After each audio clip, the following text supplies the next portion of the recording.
Defining Duke, an Xbox podcast, is brought to you by, well, you. If you want to learn how to support the show, go to patreon.com/laststandmedia.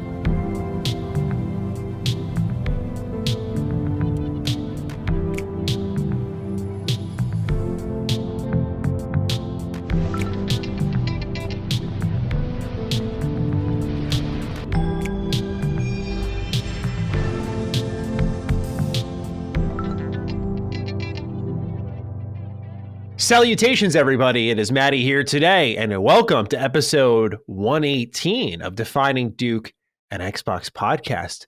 As always, I am joined by Square Enix can't purchase me, Lord Cognito.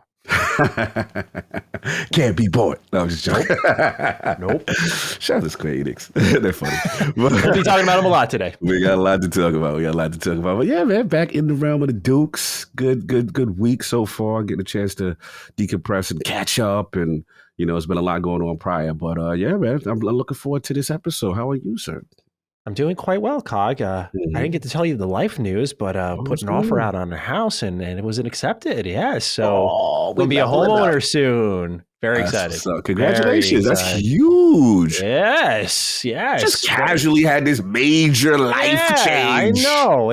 When you ask me, how are you? Usually we like have a pre-podcast right before we actually get rolling, but like we started a little late today. So it didn't come to me until you were like, how are you? I was like, oh yeah, pretty exciting week. So doing good. A lot of stress though, for sure. So my body's feeling it. So I'm doing like, I told you the other day, I was like, I'm taking my Maddie day, doing extra things to really bring down the emotional highs here. It's getting intense right now, but thrilled nonetheless.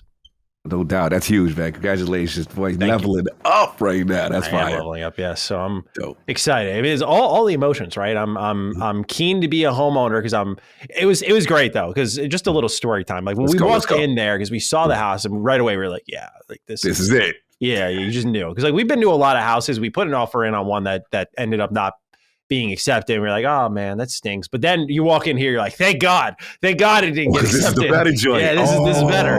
This is better in every way. And so yeah, I was pretty hyped about that. Yes. And so now I got my constellation topic picked out. So that's nice. Yeah. Okay. Yeah, constellation can be lit. Get some homeowners advice from everyone. I'm excited. Sure. I'm gonna be asking questions, brother. I got questions. Absolutely. So that's what's going on with me. But ladies and gentlemen, we hope all of you find this show well. You know, it's been a very interesting week of Xbox news. A lot of people up in arms about what's going on with Square Enix not bringing Live Alive over to Xbox. And so we will talk about that. We will talk about the PlayStation handheld that has been leaked.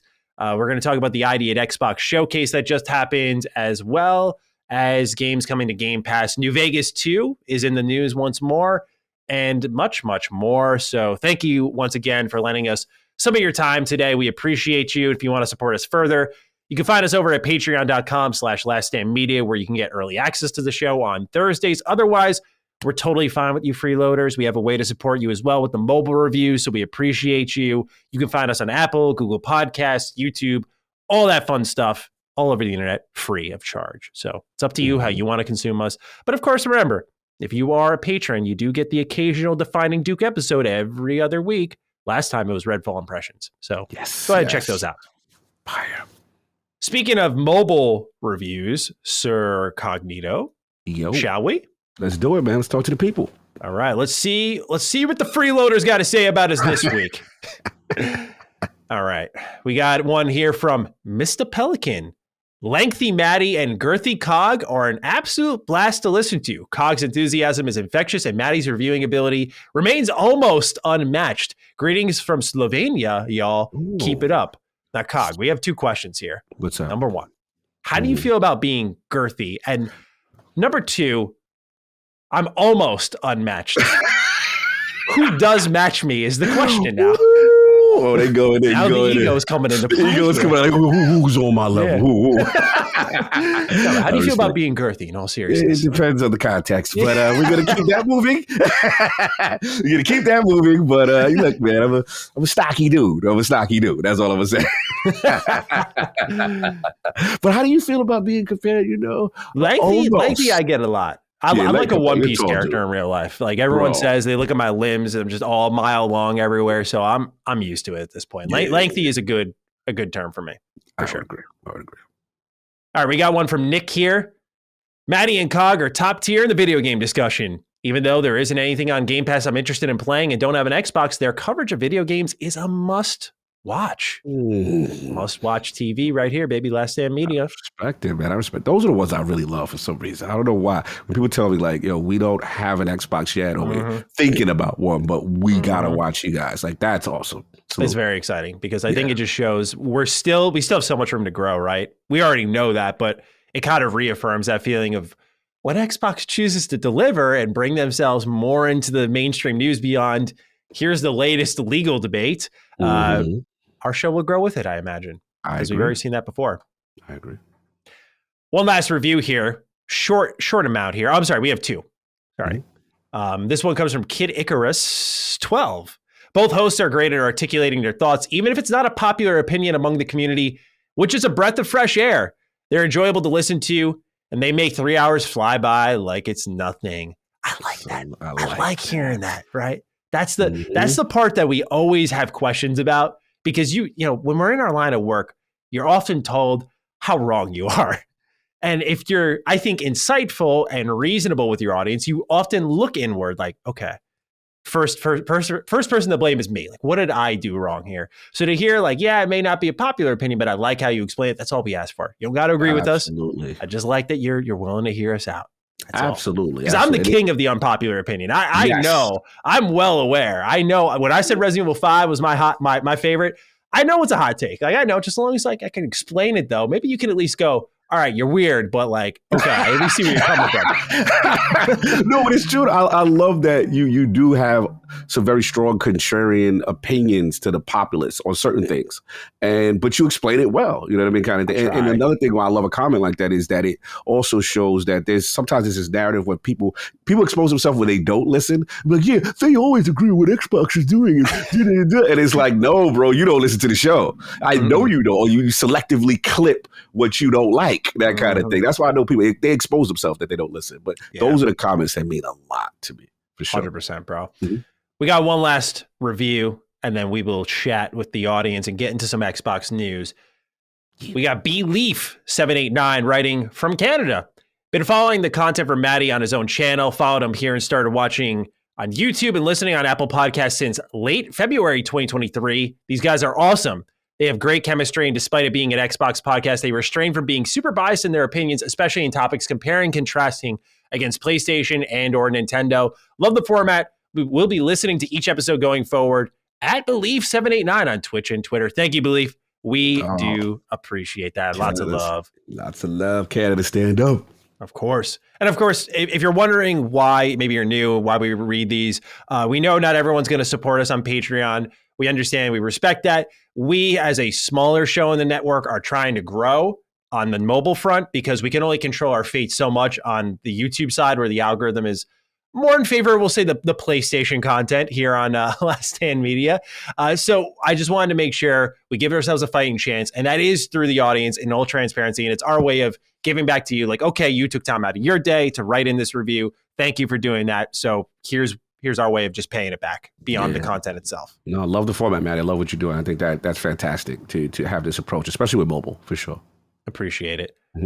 All right, next up, Cog, we got write-ins like Alex Castellanos. He wrote in on patreon.com/lastdaymedia, just like you, and he writes, Maddie and Cog, correction from last week. The online portion and servers of Multiverses is being taken down, but those who purchase the game can still play locally. Even though it's a digital game, you should still have access to play on your own, use the training area, which is the lab, and play local matches on your machine. Humbly, Alex C. Alex, we appreciate that. Very, very prompt correction. Yes, very much so. Did not realize that. No, salute to Alex. Yes. And now, Cog, let's get into the news, shall we? Yeah, let's do that, man. Number one, big topic in the Xbox community. It was going to be in our major news section, but quickly they were on top of it and gave us information. Microsoft did have a bit of a moment there where we thought Quantum Break, an Xbox One exclusive, one of the rare ones, and one that I found quite excellent, by the way, would be leaving Game Pass. But now Microsoft has informed Xbox Dynasty that the removal of Quantum Break is due to pending licensing issues, where Aaron Greenberg says the team is working flat out to get Quantum Break back onto Xbox Game Pass as soon as possible. Now, the fear I have is last time we heard licensing issues with a video game, and we'll be back later, that was a Metal Gear Solid HD collection. That was about a year ago. Now, I'm going to trust the powers that are in the industry that we will get this back sooner rather than later. But this was a surprise at first, right? We saw this really, I think, underrated Xbox exclusive going away, and people were like, "Why? That's ours. Where is it going?" Licensing issues seems to be the play here. So, Cog, any thoughts on this? Yeah, I'm glad this got addressed because this was perplexing.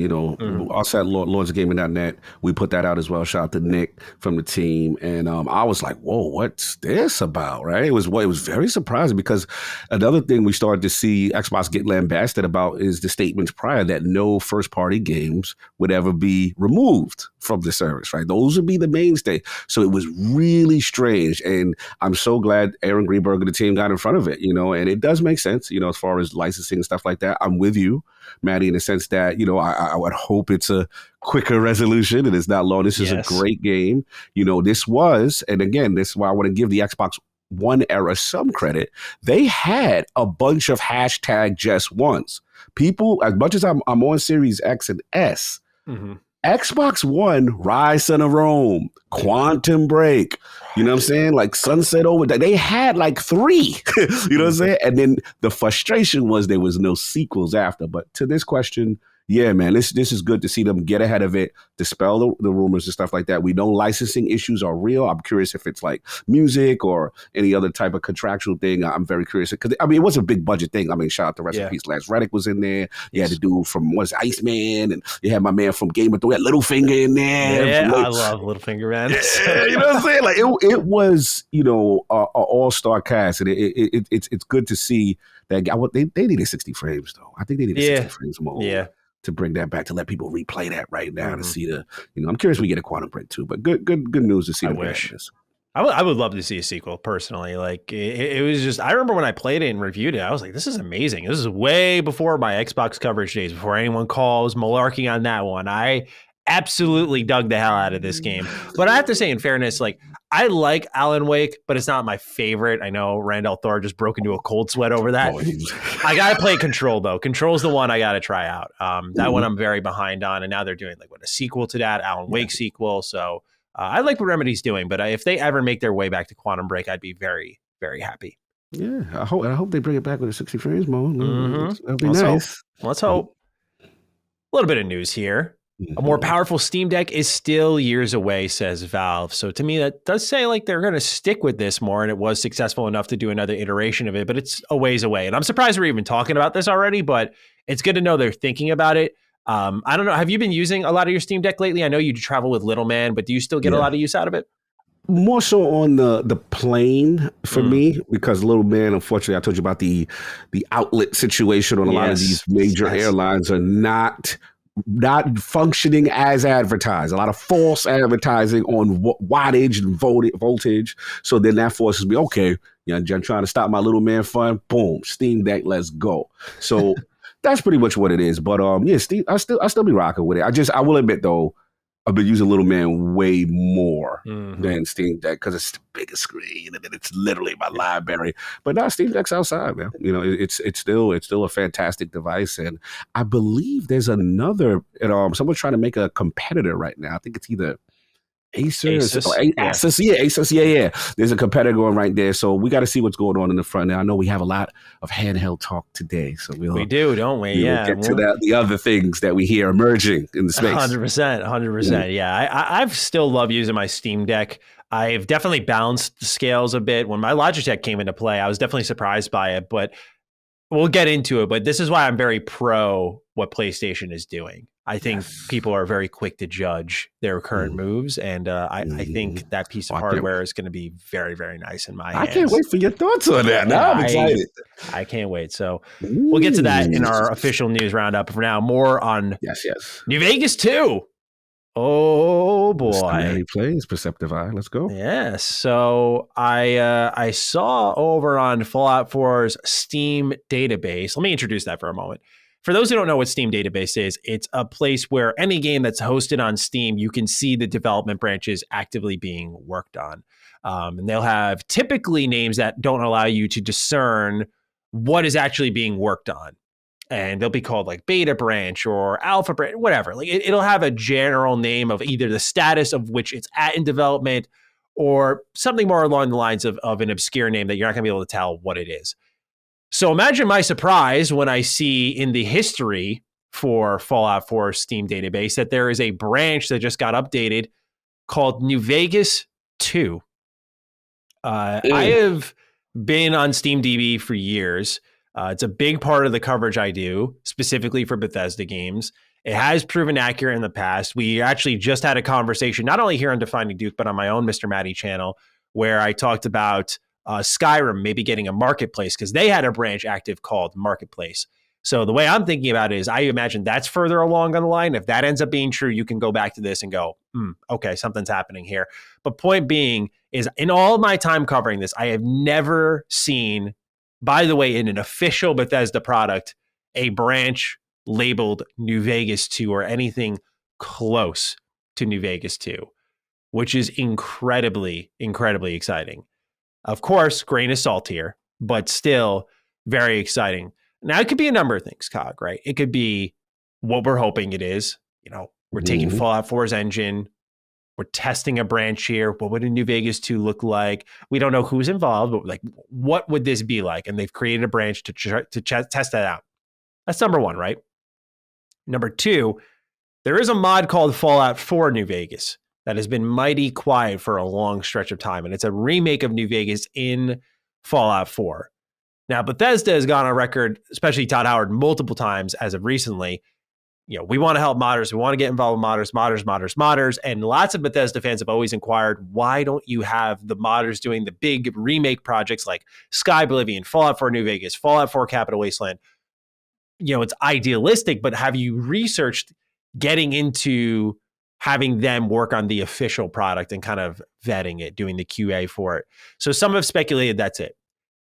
The other option, a late April Fool's joke. I'm calling hell no on that. I think it's not only way too late, but I also think when it comes to a New Vegas 2, that's a really, really, really obscure way to try to slap out a joke when Twitter exists. And there's a lot of other jokes Bethesda can make, like with horse armor, like, oh, we're bringing it back versus New Vegas 2 being in the Steam database. So I don't know what is happening here. It's anybody's guess. Of course, we officially know. I shouldn't say officially, sorry. We know rumor mill wise, Jeff Grubb has reported that talks between Microsoft, Obsidian, and Bethesda have been going on in some capacity, big or small. He's unaware. And he did say the words New Vegas 2 were mentioned, right? And so obviously, if you look at that old story and then you look at this news here, could something be moving along? I think it's a fair guess to make, but we don't know until it's official. And as you can tell, I'm trying to contain myself from going all speculative. I'm trying just to do my job and report. But Cog, what are your thoughts on everything I presented today? You think it's New Vegas 2 is on the way? Do you think Bethesda heard me maybe? Bro, there's a lot of breadcrumbs here, man. Like, I don't want to get too sleuthy, but like, it just feels like it, right? It just feels like now you're talking about the Steam DB thing. You know, we've always talked about the relationship and Obsidian's public, display of desire to do a Fallout game. We've talked about the financials of Xbox making no sense not doing one for a whole generation. Yes, like, it's too many breadcrumbs, you know what I mean? So I'm going to lean on COG is buying it. COG is buying it for right now until we get shut down officially by, Phil and the team or, unless we get shut down by Todd.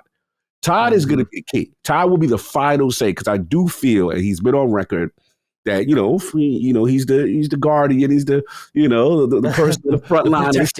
He wants to make sure it's being done right. He's very protective of it. So unless Todd shuts it down, I'm going to continue to run with this little sleuthy rumor that could look like it to develop into a Vegas 2. And it kind of makes sense. It doesn't necessarily have to be a mainline Fallout per se. It could be a sequel to a game that Obsidian already made. It would be a kind of interesting take, a nice little stopgap between maybe another full on Fallout, 5 game. Mm-hmm. Kind of makes sense to me, and it fills that gap for this generation. So we'll see. What I'm trying to process is Fallout 4's Steam database had New Vegas 2. Like, that is a story in itself, like off of Fallout 4. So what could that be is the question. And I'm just very, very curious to get the story on this one, whatever it may be. Yeah, I mean, at minimum, can we get a remake? A remake? Like, I was like, why else would you build it off of Fallout 4? Like, if it is what we think it is, I know New Vegas 2 suggests a follow-up, but wouldn't you go and make separately, unless, What you thinking? Well, Fallout 4 was made on Creation Engine, but Starfield's made on Creation Engine 2. Mm-hmm. So why would you go... why would you go make New Vegas 2 off of the old Creation Engine? I don't. That's hard to wrap my head around too, unless maybe the two engines are compatible enough where you can start there. Is Bethesda ironing out the kinks in their own engine where they can't like license it out yet? Because, for example, for those who don't know, Fallout 3 was made on Gamebryo, and then New Vegas was made using the same tool set. So. Man, so juicy. They're so juicy, yeah. Because like you'd imagine that the partnership would work much of the same. Because Bethesda definitely doesn't want New Vegas 2 to go and be made on like Unreal Engine 5. Correct. And then you come back to Creation Engine, because now you're going to have a huge difference in visuals, possibly huge difference in gameplay, possibly. So there's no cohesion in the series. So I imagine if Obsidian's ever to make a new Fallout game, it would have to be off of Bethesda's technology. So why the older tech?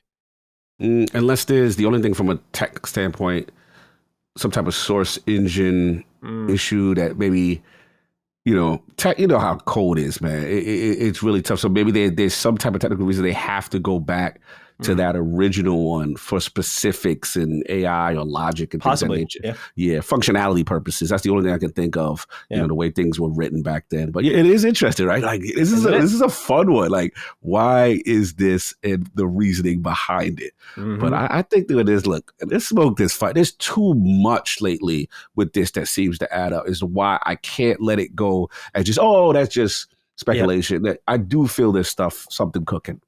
I agree completely. So we'll see in due time, but that's what's going on with New Vegas 2. Sticking with Bethesda things, Starfield.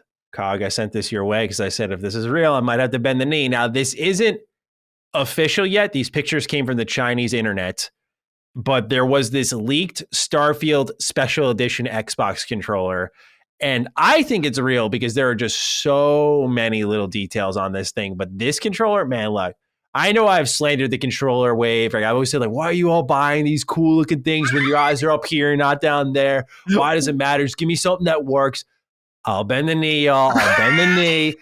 This one's pretty legit, and I might be there day one if this is truly real, which I think it is. Because like, bro, God, they even got stuff inside the battery pack on it. I was like, what? Like it said for all into the Starfield. I went, man, that's beautiful. That's a work of art. Put that in a museum. That's beautiful. I love that. Yeah, bro, this look like somebody that got it. Somebody that got it, man. Maddie's about to be property of Constellation in the back. I like the red in the back. It's subtle, but it's cool. It's the little red to gray. This look like somebody got them. They done intercepted the package. They got it. It's outside. This look official to me. This would be the most amazing fraudulent thing I've ever seen. This looks 100%. Like, I mean, yeah, bro, look down to the accents on the analogs, and you see good call. Throttle, on the back it says here RMPC V2400 RAD hard refer to flight manual before operating. Like that's something you just paint on, right? Like that can't be fan made, right? It can't be. And then like again, each button corresponding to some type of action within Starfield seems throttle, power distance, flight control, which will indicate the starship, the ship combat and stuff like that. Bro, this looks like the real deal all the way through. Again, and it's funny. This is like the second one. We're like, yup, this look real. Like it just does, man. And my only nitpick, I'll get it because I want to support. Let's hear it. But my only nitpick is I'm an elite bougie guy. So I just wish there was an Oh, elite. is this too normal for you? Listen, You don't got your scuff paddles to do your jump shots? I need, you know what I'm saying? I need a little extra paddle, a little extra trigger for the shooting, so I can have a competitive advantage. Look, man, no, but I'm getting it. Starfield, bro, that's the type of game I go all out with support from a physical, from a collector's edition. They're gonna get that. I will probably break Game Pass waiting rules on that one. I ain't gonna lie. I know we got discussion on that coming up too. Yeah. But I'm not waiting. Lord help me if they have the console too. I'll just call Alien and be like, "Yo, the mortgage is out. Sorry, we're finding a new home. We're finding a new home. I'm sorry, babe. The house is on hold right now. More important things are calling my name right now." No doubt. All right, next up, I thought this is just an interesting little thread. Maybe not news, but Emil Pagliarulo is the design director at Bethesda Game Studios, and he just shared some inspirations over on Twitter on what is influencing Starfield. So he wrote in a 3-tweet thread, "Some folks have asked me what other movies besides Prospect have that Starfield vibe. I feel I can't really answer that specifically without getting into spoiler or reveal territory, and that's something I can't and won't do. We've already stated that you can infiltrate the Crimson Fleet as kind of a space cop and report back to your superiors, so maybe watch Donnie Brasco. Just be warned, support this concept. The internet may label you a fucking narc. But seriously, I don't think there's a sci-fi movie or TV show out there that hasn't inspired Starfield's many devs in some way. From Space 1999 to Cowboy Bebop to Event Horizon to Silent Running. It's outer space after all, so there's room for everything," which I love that little line there. And then someone who was a fan of Starfield responded saying, "Oh my God, Space 1999 and Event Horizon," with a question mark. And Emil said, "Just examples of different kinds of sci-fi that have inspired the team, along with Star Wars, The Expanse, Star Trek, Aliens, Battlestar Galactica, et cetera, et cetera, et cetera." So I really like this because they're pulling from everything. And I especially love when developers are very open about their sourcing, right? Where they're looking at things and putting stuff into the game. I almost feel like for a while it was taboo. Like if you looked at one game and said, "Oh, that's a good idea. Like I want to build off that concept or that idea." Like, you know, because we're in such a copycat industry, I find it hilarious. You look at everyone's UI and you're like, "Oh, you like Destiny, huh?" Like, okay, cool. So I love what Emil is doing here, but I also thought people may like the food for thought that these are the sci-fi properties, obviously not limited to these, that Bethesda's looking at, this, they're thinking of when they're making Starfield. Now, if you notice the breadth of it, like you go to The Expanse to Cowboy Bebop, like a very popular old anime. I mean, very cool to see all the representation here. But any thoughts on this at all? It's exciting. It's exciting. You know, again, like you said, I like that, you know, they've pulled from inspirations and things that, you know, pop culture really gravitate towards. And spaces, you have a lot of creative freedom with space, but when I hear stuff like that, and I hear, I actually laughed about the Donnie Brasco thing because I'm a Donnie Brasco movie fan, so I know that whole aspect. So again, he must be mentioning that one aspect of infiltrating the Crimson Fleet, reporting back like you some type of snitch, right? You know, it's like an inside guy, you know, kind of thing on that level. So the fact that they have that in the game excites me. Again, this is that top level Bethesda stuff that I've been talking about. That's the stuff that really gets me excited with their stories and narratives and stuff. I'm trying to calm down with reading too much because I'm pretty much in that zone where I know I'm going to love you already. So based on what you're attempting to do, it just matters now if you execute. So I'm in my solve bag. It's me and solve. Once we get, when we love something, we slap. We like, okay. You know, you have to show me too much more. I mean, on this particular thing. Give him the ghost treatment. I'm not answering your text too quick, you know? We'll give it 10 minutes, see if she really likes me. Yeah, you know what I'm saying? Like, you don't got to be so quick on the trigger on the response, man.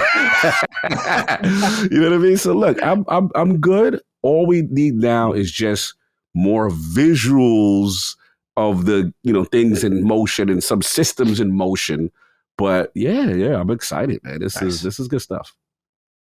This one I'm curious is your thoughts, because I know you with Little Man would probably appreciate this, but we shall see. So a new Western Digital Xbox expandable storage card was spotted over on Best Buy. And what's interesting about this is that it turns out it actually may be cheaper than the Seagate one.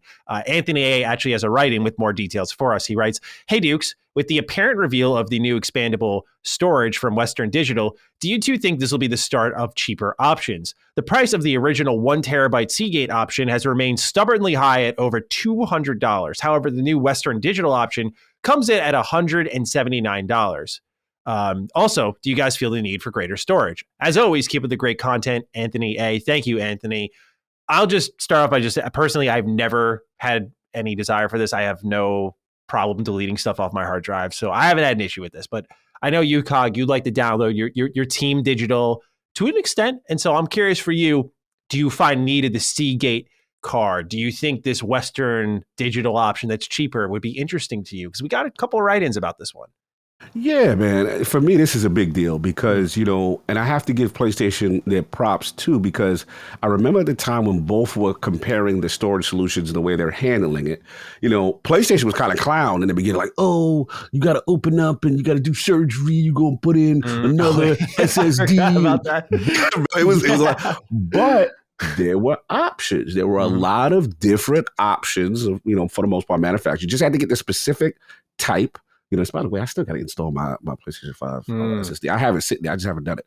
But so it's like, I get that. But Xbox was like, look how easy is it? Plug in, it's proprietary. So in the beginning, they were perceived the winner of the how to handle the storage option. But now what we start to see from a price standpoint was Seagate was the only shop in town you could go to. There was no competitor, and it was presented like more competitors would come. Don't worry, Seagate's here, but there's going to be more. None ever came. And everybody, that price, that $200 price stayed there. That's very expensive. And I get it. It's SSD, it's tech that's comparatively equivalent to what it goes on in the PC market. I get it, but not having any other manufacturers really bothered me. So to finally see Western Digital get up in the mix is refreshing. Hopefully that starts a trend. So I think that I think we may start to see, cheaper options possibly now. And then the second part of the question is, I'm the storage guy.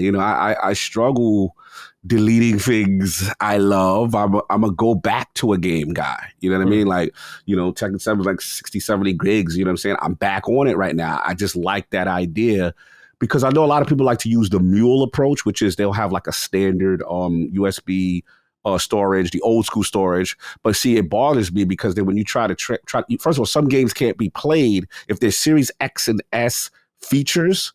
They'll be like, no, this can't be played on that. And you have to move it over to the internal or this version of the high velocity, storage solution. So I'm lazy. I don't want to keep transferring and muling and I want all my things there. So I'm a guy that has, I have two of them. One, two, one for little man, one for big boy. Like I download, and I'm a pre-download guy. I'm a guy that use the app so that when I come home, it's already there. Like I'm that guy. I got a list of categories. I got it all organized. All right, things I gotta get back to. Things like, bro, I'm very OCD when it comes to my storage. I'm ridiculous. You see, for me, I like the storage limitations psychopath move here, but I like having the limit because I will over download. Like I will go on Game Pass and be like that too. When I have limited storage, I go, just you. That's it. You're the only one I'm taking home with me. And I think that works for me better because then I've been letting myself go loose as I get into the games I'm playing this week. Y'all see if you compare last week when I was playing. Now this week, it's almost a different whole state of games here. I can get a little crazy if I want to.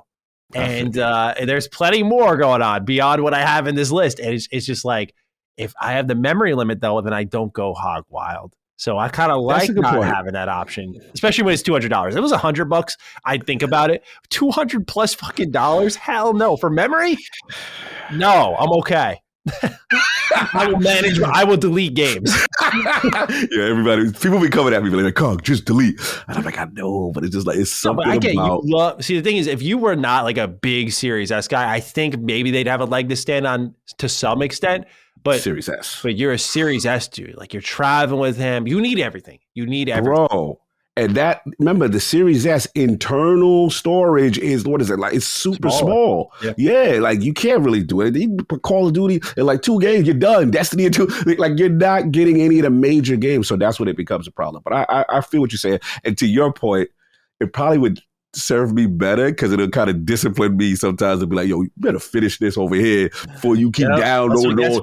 That's what gets me, bro. I have Squirrel, new stuff. Oh, okay. I'm in that catch-up period right now. I gotta finish stuff. Like, I'm just in objective mode right now. I gotta finish stuff. So I'm trying to limit the distractions. And I totally get what you're talking about. Good point. Next here, this is older news, but I wanted to make sure it was accounted for. It was in an interview with WCCF Tech, where Arcane said that, mind you, if you were to just go straight bum rush the campaign for Redfall, it would take about 20 hours. That's not accounting for things like the nests, the open world activities that you'll find, which will probably bump it up to 30. But this is winning me over, Cog. I mean, I love the approach. Just by principle, I need to support Redfall, because here's the thing. Oh, that's good. We have listen to me, everybody. Hear me loud and clear. We have, for the first time in God knows how long, a game that has 4-player co-op with no microtransactions. How many games, whenever you see multiplayer, what's the first thought? Okay, please don't have microtransactions. What's the big fear with Diablo 4? Oh my God, it's the perfect co-op game. How is Blizzard going to monetize it? It's insane that Redfall in today's day and age, 2023, is coming out and they're just a co-op game. And I'll admit, I had them somewhat misread. I didn't think they were going to monetize it, but I thought that's expected. So not only that, but now that you're making a co-op game that, I'm not saying it's going to take 20 hours, but you're telling me in one playthrough it's not going to siphon 50, 60, 70 hours out of me to beat the story. That, to me, hearing 20 hours means I don't have these content, level gates, all this crap. I love that. Not because I don't have time for Redfall, but Arcane games thrive when they're short, tight games that are maybe 20 to 30 hours max, and you come back with a new character and you clear that map again in a new way. That's how it always has worked. So I love that their school of thought is the same despite the game technically being bigger. So I just wanted to make sure this news was accounted for and that I continue to champion this game on the off chance I give it the Deathloop treatment down the road. You setting this up. I'm setting it up, so I got my hind covered here. But Cog, in all seriousness, what do you think of 20 hours with Redfall's story? Music to my ears, man. This is the fight I've been fighting, man. I understand that there's a place for the 100-hour, immersive experience. There's always going to be a place for that. There's always going to be a place for the MMO and the online. I get it, but it's just like I got tired of the industry trends feeling that, okay, those are doing it. We have to do it because that represents perceived value. If we have it, you're getting a lot. And I used to hate marketing terms. Over 200 hours game, focus on a quality experience, short and sweet. It's good sometimes. And I think that's what got me away from AAA development sometimes, and then kind of like loving the indie scene. Because I'll have these sometimes 8, 10-hour, 12-hour experiences. And I'm like, I had so much more fun and satisfied experience doing that than, because there's those points in the game you're like, all right, this is dragging, bro. I want to get to the next, thing. And even my beloved, you even called out my beloved Like a Dragon, which you're still wrong about. But one thing that you had to check me on, and I was like, yo, he right, which is the You're still wrong, though. You're still wrong about that, but I love you. But the thing is that you were right. I got to give you your flowers. You were like, Cog, this is BS that they're telling me I got to get $3 million or whatever it was, and I got to go grind, and I can't advance the story because of this. And then someone else checked me, was like, shout out to my man Ramon. He was like, bro, like, that mini game is kind of not optional. Like, you kind of got to do it for the stocks and management if you want to earn money efficiently to then advance the story. The story puts a hard stop at a certain point and be like, bro, you got to raise funds. You got to do a fundraise for $3 million or $1 million, whatever it was. Remember that. Yeah. So that's that artificially extending stuff that gets on my nerves just for, hey, we gave you 100 hours. We said, nah, bro, like, cut all that, trim the fat, get short and sweet. Sometimes those are the better experiences. So I agree. I'm totally with you. I actually beat Octopath Traveler 2 this week, and a phenomenal game, like my game of the year, no doubt. But there is a degree of like, that was an 80-hour game. There was no shortcuts around it. I loved it, but even I was sitting there like, most people are not going to do this. They just don't have time for it. I think they should try to make time for it. I think it's an exceptional video game, but there is a currency on not just money, like how much does this cost me, but time, like how much time do I have to spend to complete the experience? And like, I think it's a worthwhile journey. But you won't hear me coming out and parading like maybe I would with Persona 5, where I'm like, must play, most experience, just because these games are soaking up so much time. You can only handle a couple of those types of games a year if you're busy. So I hope that over the years, as we see that turnover, we get more of these, more of the 20 to 30 hours. Like you, I got time for those long games. That's my favorite style, unfortunately. I love JRPGs. They insist on being very long, but I find them impactful, so I love the journey. But not everyone has time for that. And I do, and people pretend it doesn't exist. There was a time the JRPG standard was like 20 hours. Chrono Trigger is like an 18-hour game, and it's one of the most popular JRPGs ever made. Easily one of the most influential. So bigger isn't always better, and I'm glad we're getting to that point. And actually, the next game we're going to talk about, I think, underscores that, because the game that came before it was way longer. That's Cyberpunk 2077 compared to The Witcher 3.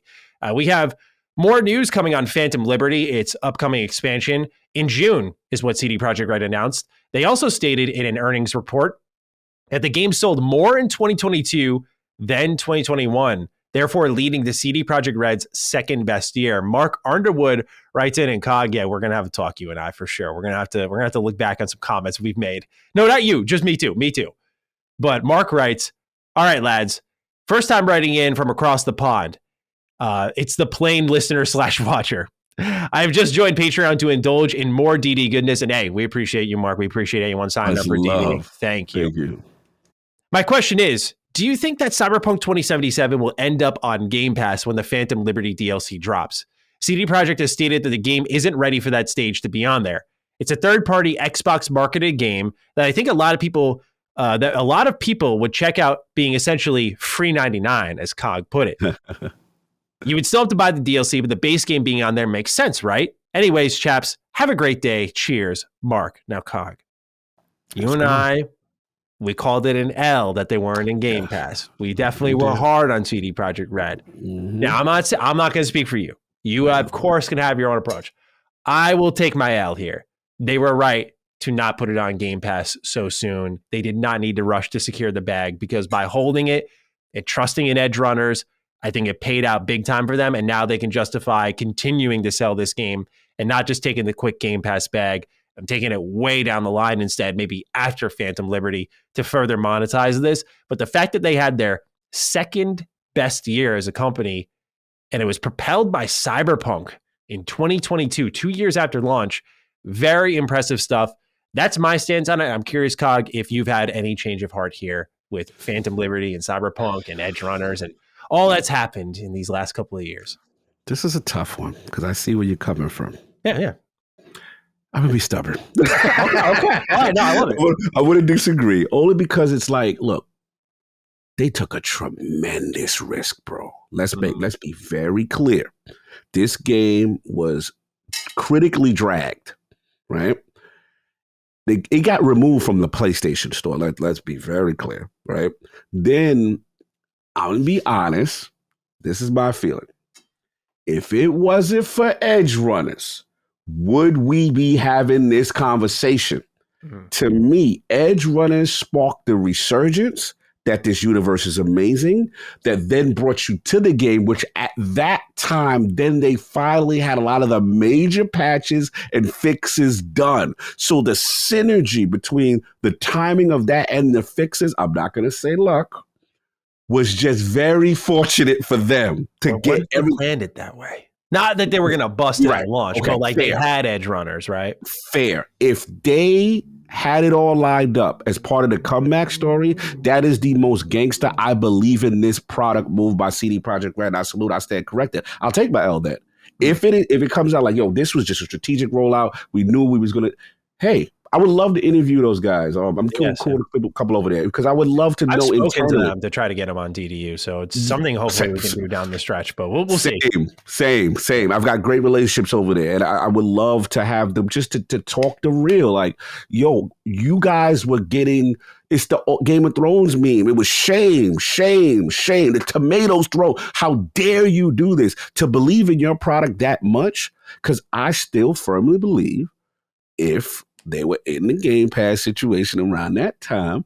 It couldn't have hurt. It couldn't have hurt. And now to what my man Mark is saying, Phantom Liberty's coming out, right? You don't have to give that away for free. I'm not saying, hey, you got to package the whole thing in Game Pass, give that away for free. But you say, hey, guys, you need to play the base game now. It is amazing. And then on top of that, if you love it so much now it's in Game Pass, we got this, what you call a Phantom DLC joint. I think that's just a huge marketing push. Even get it more. And you get a bag. Get a bag from Microsoft. But to their credit, they stuck to their guns. They believed in their product when nobody else did. I would have never predicted that. So in that case, I will definitely take the L. I wouldn't have done it. Like I would have been like, help. Yeah. I don't blame you. I'd have been like, bro, it's looking. So they believed in what they were going to do. So salute to them. Salute to them, no doubt. One of the coolest turnaround. I did not know they made that much revenue. It's crazy to think about, right? I'm happy they did, because I've always been a big fan of Cyberpunk and what they did with that game. Because I always say ad nauseum that what I played was not broken. The patch after reviews came out, for my experience, broke the game. But the game before that was very buggy, but it was not nearly as broken. And I loved it. I loved everything about that game. I still think it's fantastic, and I recommend it to this day. I think now it's an easy rec, and I think with Phantom Liberty, it's going to be interesting, because I could see a kind of continued Xbox marketing push of like, this is the Cyberpunk console come Phantom Liberty. But Xbox, right, has to be willing too. And they're like, what if Phantom Liberty's a dud too? Like, what if they get that wrong? Do we want to be a part of that again? So I'm curious if they would do it. But I think CD Projekt Red is in a really advantageous position where it all comes with the fact, if they do it right, let's say, COG, it's the end of the year, and they're like, yo, we can sell this game. People are buying the DLC. DLC is reviewing well. Cyberpunk is back. It's better than ever. And then like Q1 2024, you take your Game Pass deal. Now you've stretched the monetization out. I really like what CD Projekt Red is doing, because they've proven that the sell and be done concept of games is a thing of the past if you can make the right partnerships. If you can, they struck gold twice now with Netflix, and I don't think that's luck. Like when you recognize, like, okay, CD Projekt Red saw the highest player count on Steam for The Witcher 3 4 years after The Witcher 3's launch. Okay, this is a thing that's going to work in our favor. And do it again with Cyberpunk. They're showing that these companies are wise to invest in TV, movie, anime, because it gives your game a second win, brings a new audience in, gets more people playing it. You clearly make way more money. It's not just fans who went, oh, I like the show, I'm going to go back to the game. It's people buying the game. And when you combine that with like merch and all that stuff, this is good for single player games, in my opinion, because it shows that it's not just can you sell at launch, but like what can you do after? Obviously, you need something to continue to monetize it, right? And it does take an investment to do something like anime, but there are ways to go about it, is the point here. And I'm going to take a good look at something like Grounded. Think of Grounded getting that TV show, right? Yes. I'm very curious what's going to happen with that game when that show drops, because it just shows, yes, you had easily the worst launch we've seen possibly ever, if not in years. And despite that, 2 years later, you had record numbers for your own company. I think that's incredible. And I think it just goes to show that time is a healer, that the product was always quality. It just needed fixing. And that when strategized right, single player games aren't out for the count. No, I agree. I think you nailed every single point I wanted to say. I think that's exactly what this shows. And then again, the gamer, what we see is the gamer will forgive if you come back right. And I want to tie this in a little bit to Halo Infinite. There's a part of me that I know how gamers are. If that hot new trailer and they did everything right and they correct all the issues that people had, and now you have this very robust product that comes back out and repackaged, people will be like, okay, this is what I wanted to see. This is what I'm talking about. And CD Projekt Red deserves their flowers, in basically making it right. And now here we are. And hopefully this, Phantom Liberty does what it needs to do. I'm ready for, Idris Elba and see what's going on there. And but look, this is a cool story. And they did teach the industry a lesson about launching. And that's the thing I really want to stress. There was a very important lesson about when you can't fall to the pressure of a launch. And I think the rest of the industry said, okay, look what happened to the beloved, untouchable CD Projekt Red, right? So yeah, this is a good teaching moment. Absolutely. This one's really interesting too, because we talk about games that are going to miss that Xbox showcase window, we're calling it now, right? The 12 months, and Arc 2 is missing it significantly. Arc 2 has been delayed to the end of 2024 with no gameplay reveal until next year as well.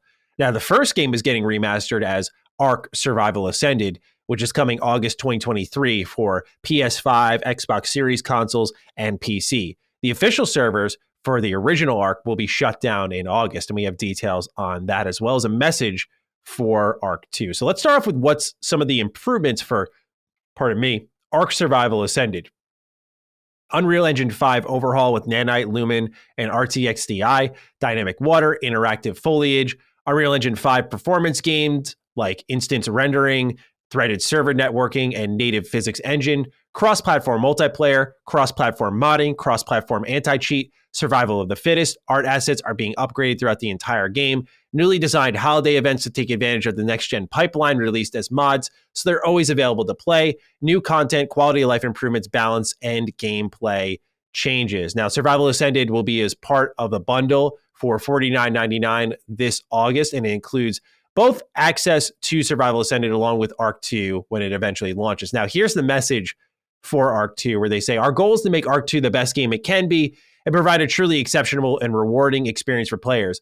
Unreal Engine 5 is incredibly new technology to us and all developers, and we aim to use this cutting-edge tech to its fullest potential while still creating a game with never before achieved scope at Studio Wildcard. As we learn more about the engine and develop the sequel, we have adapted our workflows and adjusted our pipelines to accommodate this new next generation paradigm. And because of everything that involves, we need more time for development. So it's now scheduled for late 2024 instead of its original 2023 launch. So looks like they're doubling down on quality here. I really wasn't too bummed about this at all, just because I don't care about Arc and don't play Arc, but I know a lot of people who do. And so I'm curious, Cog, if you have any added thoughts on what's going on with this game. Yeah, this is interesting news. I mean, first of all, I want to shout out my good friend, rest in peace, my man Dizzy, Kevin Alexander, who helped me form LordsGaming.net initially. And this man was the biggest Arc fan I ever known. Like, this man would sit there, you need to stop playing Destiny, you need to play the real. And I think I lost a bet to him, but I was forced to play Arc one time. And like, look, the game is super creative. It's dope. My only issue was I'm like, man, graphically, could y'all step your situation up a little bit? That was my main issue with it. But everything these guys were having clan wars and dinos, and it was real beef, and you wake up and your town is slaughtered, and it was just crazy. Like, they were in some serious wars, and I would listen to Arc guys in my Xbox Live chat, and it'd be hilarious, the stuff they be telling me. So look, when I saw 2, I remember I'm like, oh, Arc done got a budget now. Oh, like, Arc done got, what's your homie? Is it Vin Diesel up in the joint? Yeah. I was like, oh, they got a cop Vin Diesel. I said, oh, this budget is crazy. So look, it is a very popular community. It always used to I used to see it do well as far as like top 10 Xbox games played kind of thing. I like the Ascendant that, I ain't gonna lie, I would like to see how Unreal Engine 5 affects that. I like that they're utilizing Unreal Engine 5. That to me was the only holdback on the game, was just the graphical fidelity. I just never was like wowed by it. So look, use the new tech, take your time. I don't have too much really bad to say this. I know maybe Arc hardcore fans are maybe disappointed that they got to wait a bit. But I mean, if you're telling me you're going to wait, but you're going to use the latest, hottest, newest engine, then yeah, I'm for that. So that's where I'm at with it. Excellent. Now we move on to Reuters, who has stated that Google has accused Microsoft of anti-competitive cloud computing processes and criticized imminent deals with several European cloud vendors. And I was just curious, Cog, what you thought of this one as Google continues to kind of stamp their feet in the face of this deal likely being pushed through, that they're still insisting Microsoft is not very fair in the cloud department, which in fairness was the biggest concern for both of us really going into this deal as we learn more and more over time. Yeah, it is interesting the stance that they're taking. I think, what I find a little humorous is that if Stadia still existed, then they would be the beneficiary of a 10-year contract from Microsoft based on the ABK deal.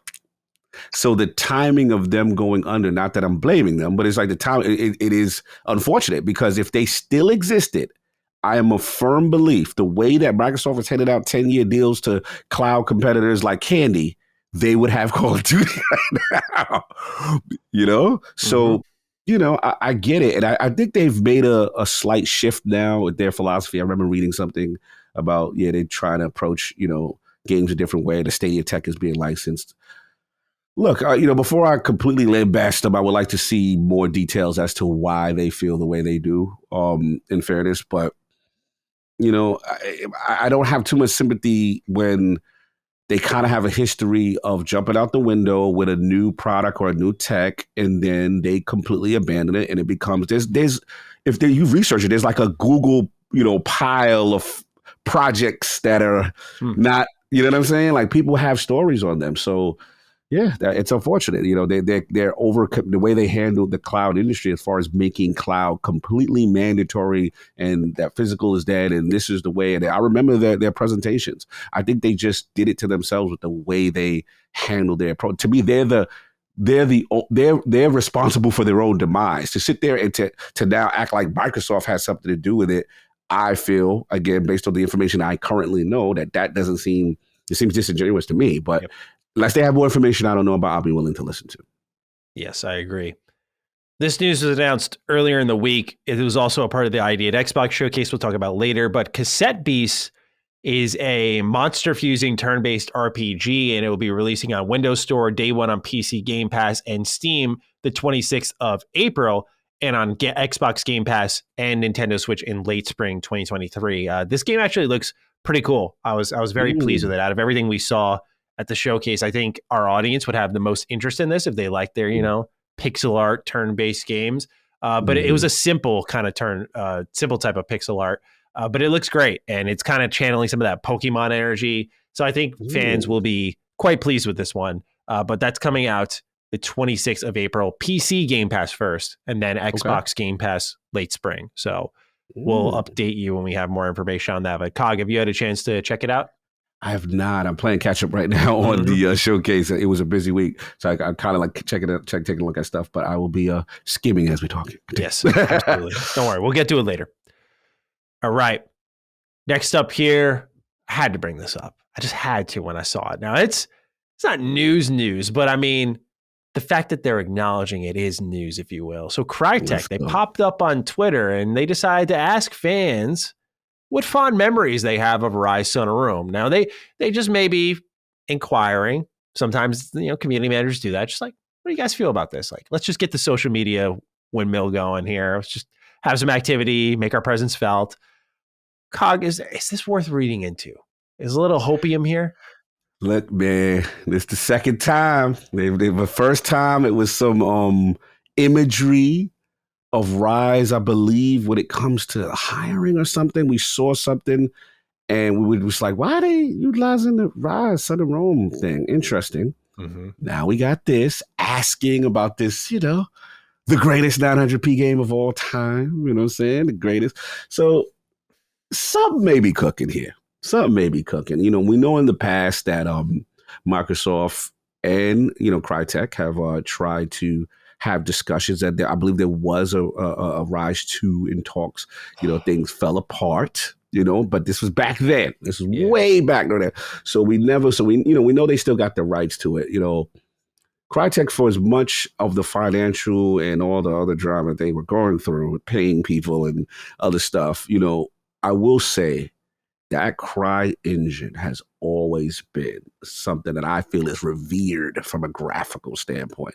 Like, I've always felt they are masters when it comes to graphical fidelity, and that's why I go so hard for Ryse. I remember that game made me believe in Xbox One at the time. I was like, how are they doing right there this? with you. I'm like, how are they doing it? I'm like, this console is supposed to be the most, I come from, when it was like, it has the ES RAM in it and all these little foolish things that are like holding it back. And, it was, they had the Connect tied into it. And I'm like, think about this. Ryse was developed this is before the Connect was removed, before they were able to optimize and get more out of the Xbox One, because the Xbox One was less powerful than the PS4. Mm-hmm. And Crytek did that during the restraint days. You know what I'm saying? Like, bro, like you deserve a Lifetime Achievement Award for graphical fidelity. How did you do this? I still think they're wizards. So to me, bro, figure this out. Figure out also, Crytek, figure out where's my 60 frames on Ryse. You need to go call Microsoft and y'all need to work. And since y'all asking about two, let's repackage. Let's get the promo going. People want this game. The foundation was there. There's so many things you can go with it. So if you're asking, then clearly you must be thinking about what you want to do with this IP. Yeah. So I'm going to keep the hopium alive here. I love it. Yeah, man, this game is fantastic. I still recommend Xbox fans. It's on Game Pass. I still think y'all got to check this one out. We do have the slogan, it's the best 900p game of all time, for a reason. It is so much fun. And I think the story is actually surprisingly entertaining. Like, it's not just, popcorn flick. By the end, I was like, that was great. And I played through that game twice when I got my Xbox One. Of course, there was the hype of the new system, but I got everything day one. I was playing Killer Instinct, which I still think was like the best game that they dropped in that entire launch cycle. I think that game is fantastic. Yes. What a launch lineup, man. So good. And then Dead Rising 3, like that was fun too. And you got the Mega Man unlock. I had so much fun with that game, but Ryse, man, I kept coming back to it. It was just super entertaining, super bloody. And all they got to do, there'd be so much more clamoring. All they got to do, release the same ass game. Yes. Remove the QTEs. I don't think they were that bad. Personally, there was almost like a weird satisfaction to them. I'm not going to defend them, but like when you're in slow-mo and you see the sword coming in, you press X and you just watch this man's head roll, there is a satisfaction there when you time that out right. But still, the industry's moved past that. And if they could just do what they did with that game, but remove that, I think it's a winning formula. I almost think people would be clamoring more for a sequel if that little thing was gone. Bro, they literally could repackage the same thing, like exactly what you said. God of War Ragnarok it, right? With some basic combat. You could put a QTE in the ending sequence of a boss fight, right? Mm-hmm. But that's it, like, bro, because you got to keep it a little bit because kind of the goofiness that it has. I like the old God of Wars that way too, for what it's worth. So. Same. A lot of people like the old Kratos. King is one of those guys too. God of War 3 Kratos is the best Kratos. I'm sorry. Screw your boy. I don't want that. He's with y'all. Yeah. He's with you, man. I want the he's Zeus Slayer, man. The Zeus, that's what he's on. So to me, you can literally do that. But I'm with you, man. This to me is clamoring for it. I would love to. To me, it's a simple formula they could go. And honestly, I want them to stay with Marius. Like I remember watching the also game is very underrated on music. The music is fantastic. Also, if you want to really play it, because I don't know if you played it on Xbox, Steam Deck version is 60 frames per second. Mm-hmm. Steam Deck is beautiful. I have Ryse 60 frames on the go. Beautiful. I love that. Yeah, so just want to let people know. All right, Cog. Last one here, and we'll get into what games are playing. Koei Tecmo is seeking suggestions for possible Game Pass titles in a recent survey of theirs. So we've seen them popping up more recently with Wo Long, but before that, there was the Ninja Gaiden Master Collection. For those who don't know, Koei Tecmo's behind like the Atelier series. They're behind Samurai Warriors, Dynasty Warriors, Warriors Orochi, all those Warriors games, right? They published them with Omega Force. They did the Attack on Titan games and so on, Dead or Alive. So they have a great collection, quite frankly. And I'm very pleased to see that they are interested in bringing more to Game Pass. So, Cog, what do you think of that Koei Tecmo's maybe liking what they're seeing with Wo Long, right? We covered on Defining Duke. Wo Long Fallen Dynasty was the biggest day one launch when it came to Koei Tecmo ever. So this is significant for them, and they're seeing a lot of potential in the service for the types of games they make. And I'm wondering if you're a game for what they got. Yeah, absolutely. This is very encouraging. I love to hear this type of stuff because, again, when they asked Koei Tecmo about putting them along in Game Pass, they were like, look, we see the engagement. We like this relation. We think this would be beneficial for this type of title. So now that they're saying, okay, we must have seen some really good success here with engagement all along. Now it comes down to, okay, what else? Let's poll the community. It's like trying to, like guarantee hedging your bet. Like you got a treasure trove, but which one of them do they want? Do they want the ninja gated one? Do they want, what I'm saying? You let the community tell you, and now you come back and say, okay, this will be the next one up in whatever order you do it. Kind of reminds me of Sega in a way. They were kind of doing stuff like that as well. So this is great. Great to see. Yeah. Sorry, there is one more. I was just let's go. What I like to do, for those who don't know, when I'm going through our show, I'll go ahead in the script, and I'm actually editing the script in real time. Like Cog will see it all the time. He's a beast. I'm telling y'all, I love him hosting. He's a beast. I appreciate it, but I actually copy and pasted a story that was from the top and put it down below. But I actually took this story alongside it, and I'm happy I caught it. Xbox Series X is getting a Diablo IV bundle coming June 6th. $559 is the asking price, including a console, controller, Diablo 4, the Light Bearer mount with comparison of Faith, comparison or did I mispronounce? I might have either miscopy and paste this or I'm mispronouncing it. It says Light Bearer mount with comparison, which I thought it said comparison with an O, but it's with an A. Comparison of Faith mount armor. Anyway, there's no cosmetic changes here. But here's the disappointing part about this bundle, ladies and gentlemen. This Diablo 4 Xbox Series X bundle for $559. No like special controller, no special decal on the Xbox. It's just an Xbox with Diablo 4 in the mix. And I'm displeased, man. Have all the assets gone towards the Starfield Special Edition console? If so, I'll allow it.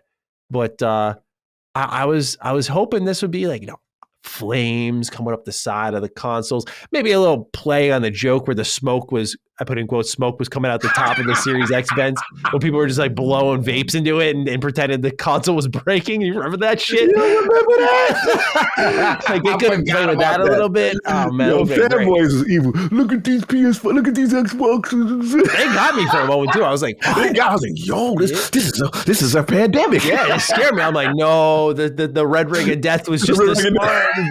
Yo, fanboys are going to extent, bro. It's crazy. Yeah, man. I'm with you. It's disappointing because I'm like, bro, this is a slam dunk, bro. All you had to do is put some red tints, you literally could have slapped the decal of Lilith and put flame, and we'd have been good. Like, how do you not? The only way I could think of is that this ABK thing is playing a part of this. Yeah. Because I'm on this Xbox.com right now. And, the horse about giving me Elder Scrolls horse armor vibes though, but we're gonna keep it moving. Yeah, let me go and check that real quick because I gotta see if I was mispronouncing or misspelling. Light Bearer mount with comparison of Faith. Does it say it with an O? Comparison? You know what's funny? It says comparison with that's why I thought I was bugging out. No, you're right. Maybe that's just the naming convention of whatever it is. Comparison of Faith Bomb, not comparison. Comparison. Okay, well, so some Diablo lore nerd, you can come in, correct me. Tell me what a comparison is, and we'll happily write the record next show. Anyway, please continue. Yeah, and then it's like in-game items, Diablo 3, World of Warcraft, Diablo Immortal. Okay, cool, but it's like, bro, you missed the opportunity to get a controller. At least a controller. And we know the Series X, the refrigerator is very, very, customizable. You can make it look cool. You can make that box like so many. Yeah, it's like, bro, like you just gonna give us the basic generic stock joint? Like, nah. Yeah. So the only thing I can think of is maybe the ABK thing is playing a part of this, and maybe because they know that they are going to eventually get this, and it will be Game Pass. Maybe they do something there where they go custom console, custom controller, and you get the game, and they probably hit you with like the 600-700 or whatever they go hit you in. But that's that. But I'm with you. I was hoping. I can't. That's just me. But I want something more custom. I absolutely agree. So now, Cog, we talk about what games we've been playing, and we both have quite the list here, sir. I'd love for you to go first.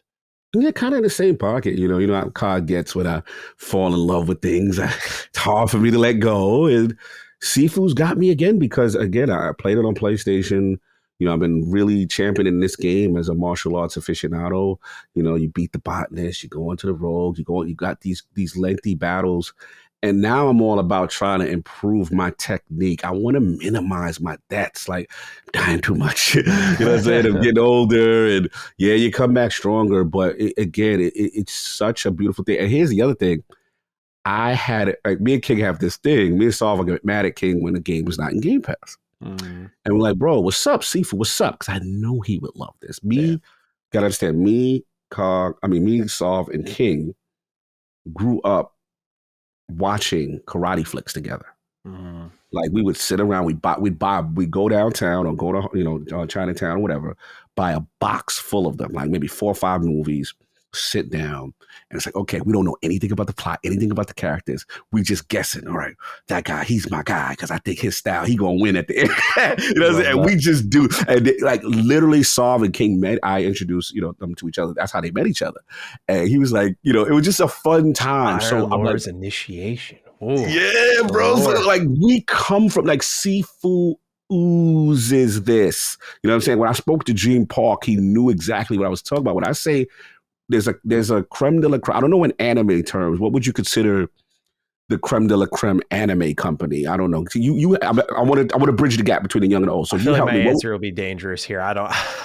Well, give me 2 respected companies that break great animes that when you see the name on the box, I would say you go, okay, Mappa and, okay. and Studio Ghibli. Those would be like, okay. So right, when you like teams doing different things, but yeah, those are definitely highly respected. So you be like, yo, this is a Studio Ghibli joint, right? Yeah. This is there's a level of quality and reputation that when you pick up those animes, you expect.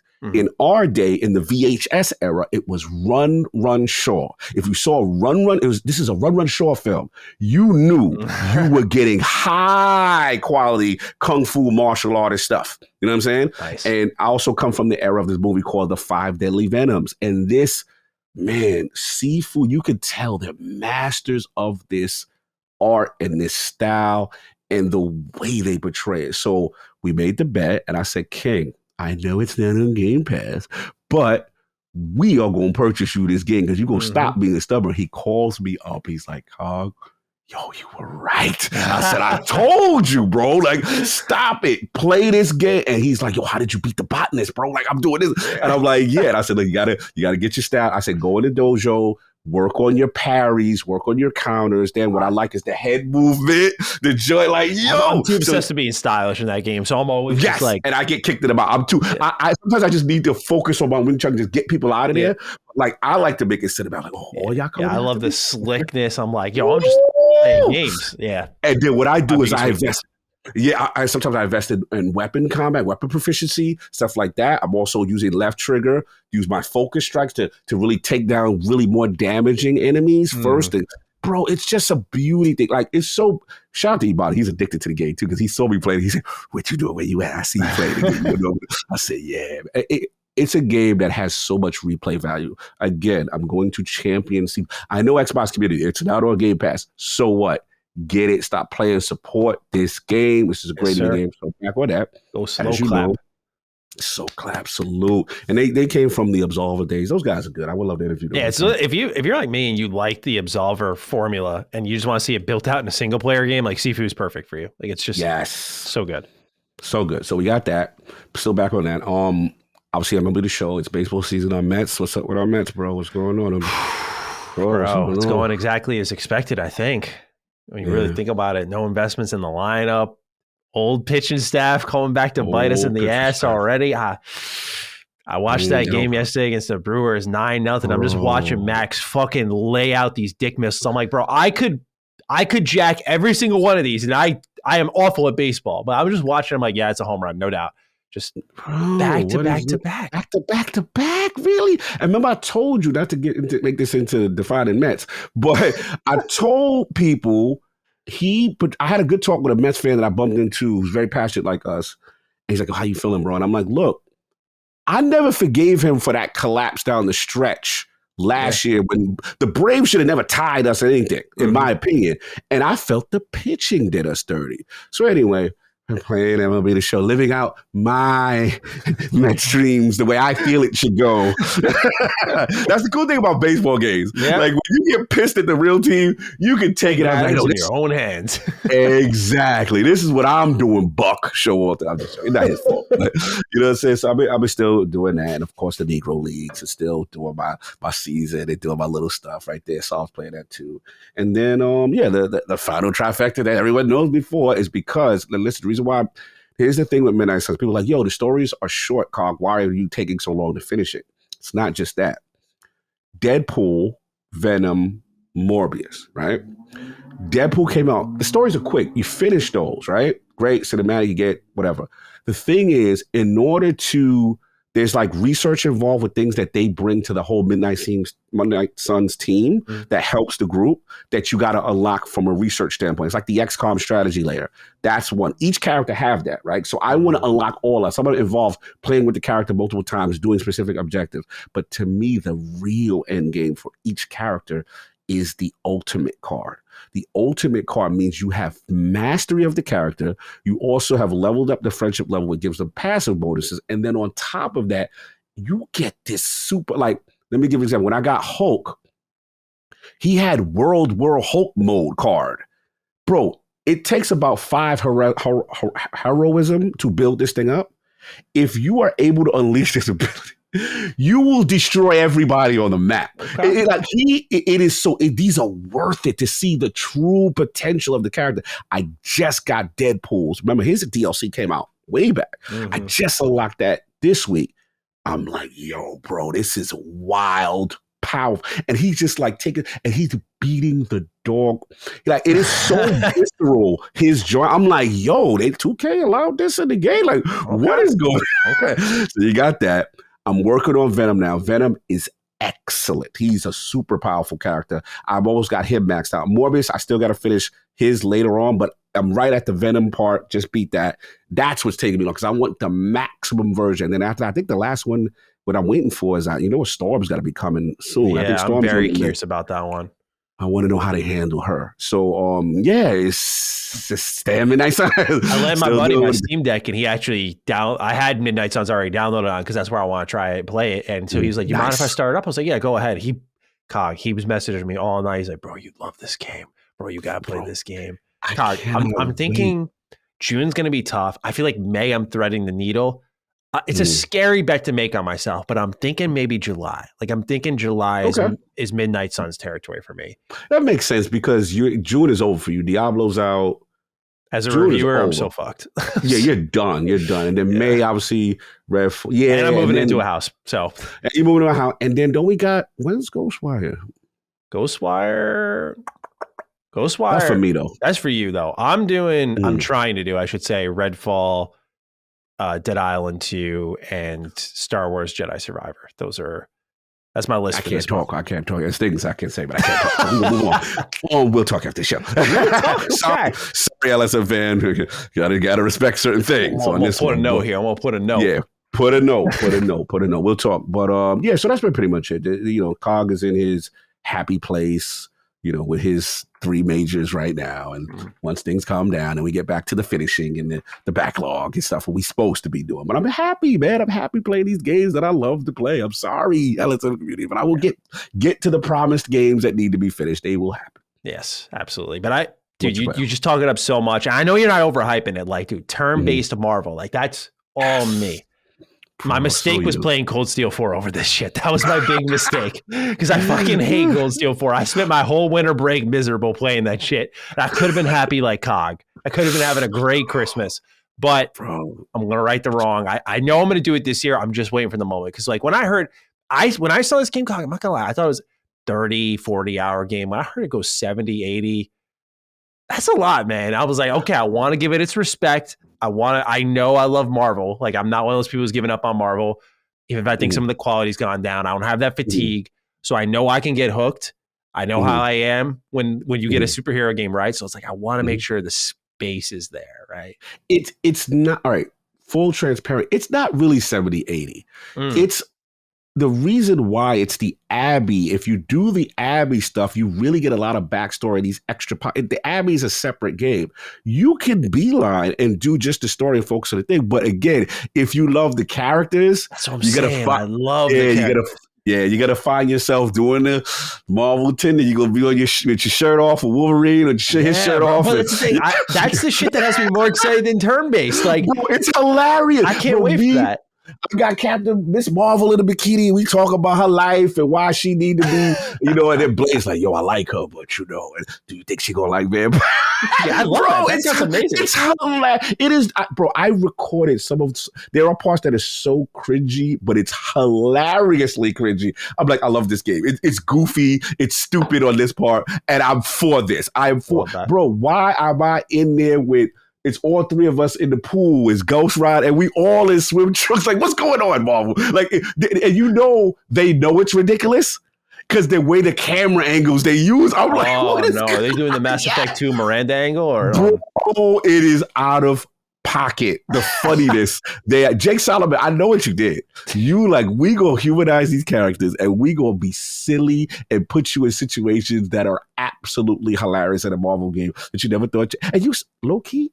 You be starting to care about people. You be like, yo, Peter, man, what's going on with you? And he be like, yo, bro, I'm just, I'm low. I'm down on this. I'm trying to fit in with the rest of the, it's just goofy. Like that kind of conversation. Yeah, they be like, yo, I'm not, I want to be down with the Midnight Suns, but, and then the Midnight Suns is like, yo, these Avenger dudes. Like, it's just all this house drama in relation. It's like the Real World. Remember that show, The Real World? Interesting. I thought it'd be like personal arcs. Like, I got to strike back against this villain. But you're telling me they're like, man, I'm feeling a little self-conscious today. Yeah. They'd be like, Hunter, you're the only one I can speak to. And then if you build the friendship, and there's some people, what I like is a mini game. Some people don't like you being goody good with them all the time. They be like, nah, bro. Like, what I'm saying? There's this chick, her name Magic.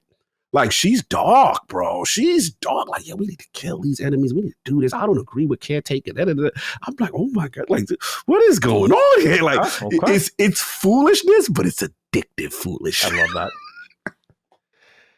All right. I've been playing a nice eclectic bunch of games here. I think I said that last week, but it's just insane what I got on this list here. So, Neo JD writes, Maddie, tell us about the death of your boy Sonic. Best April Fool's delivery.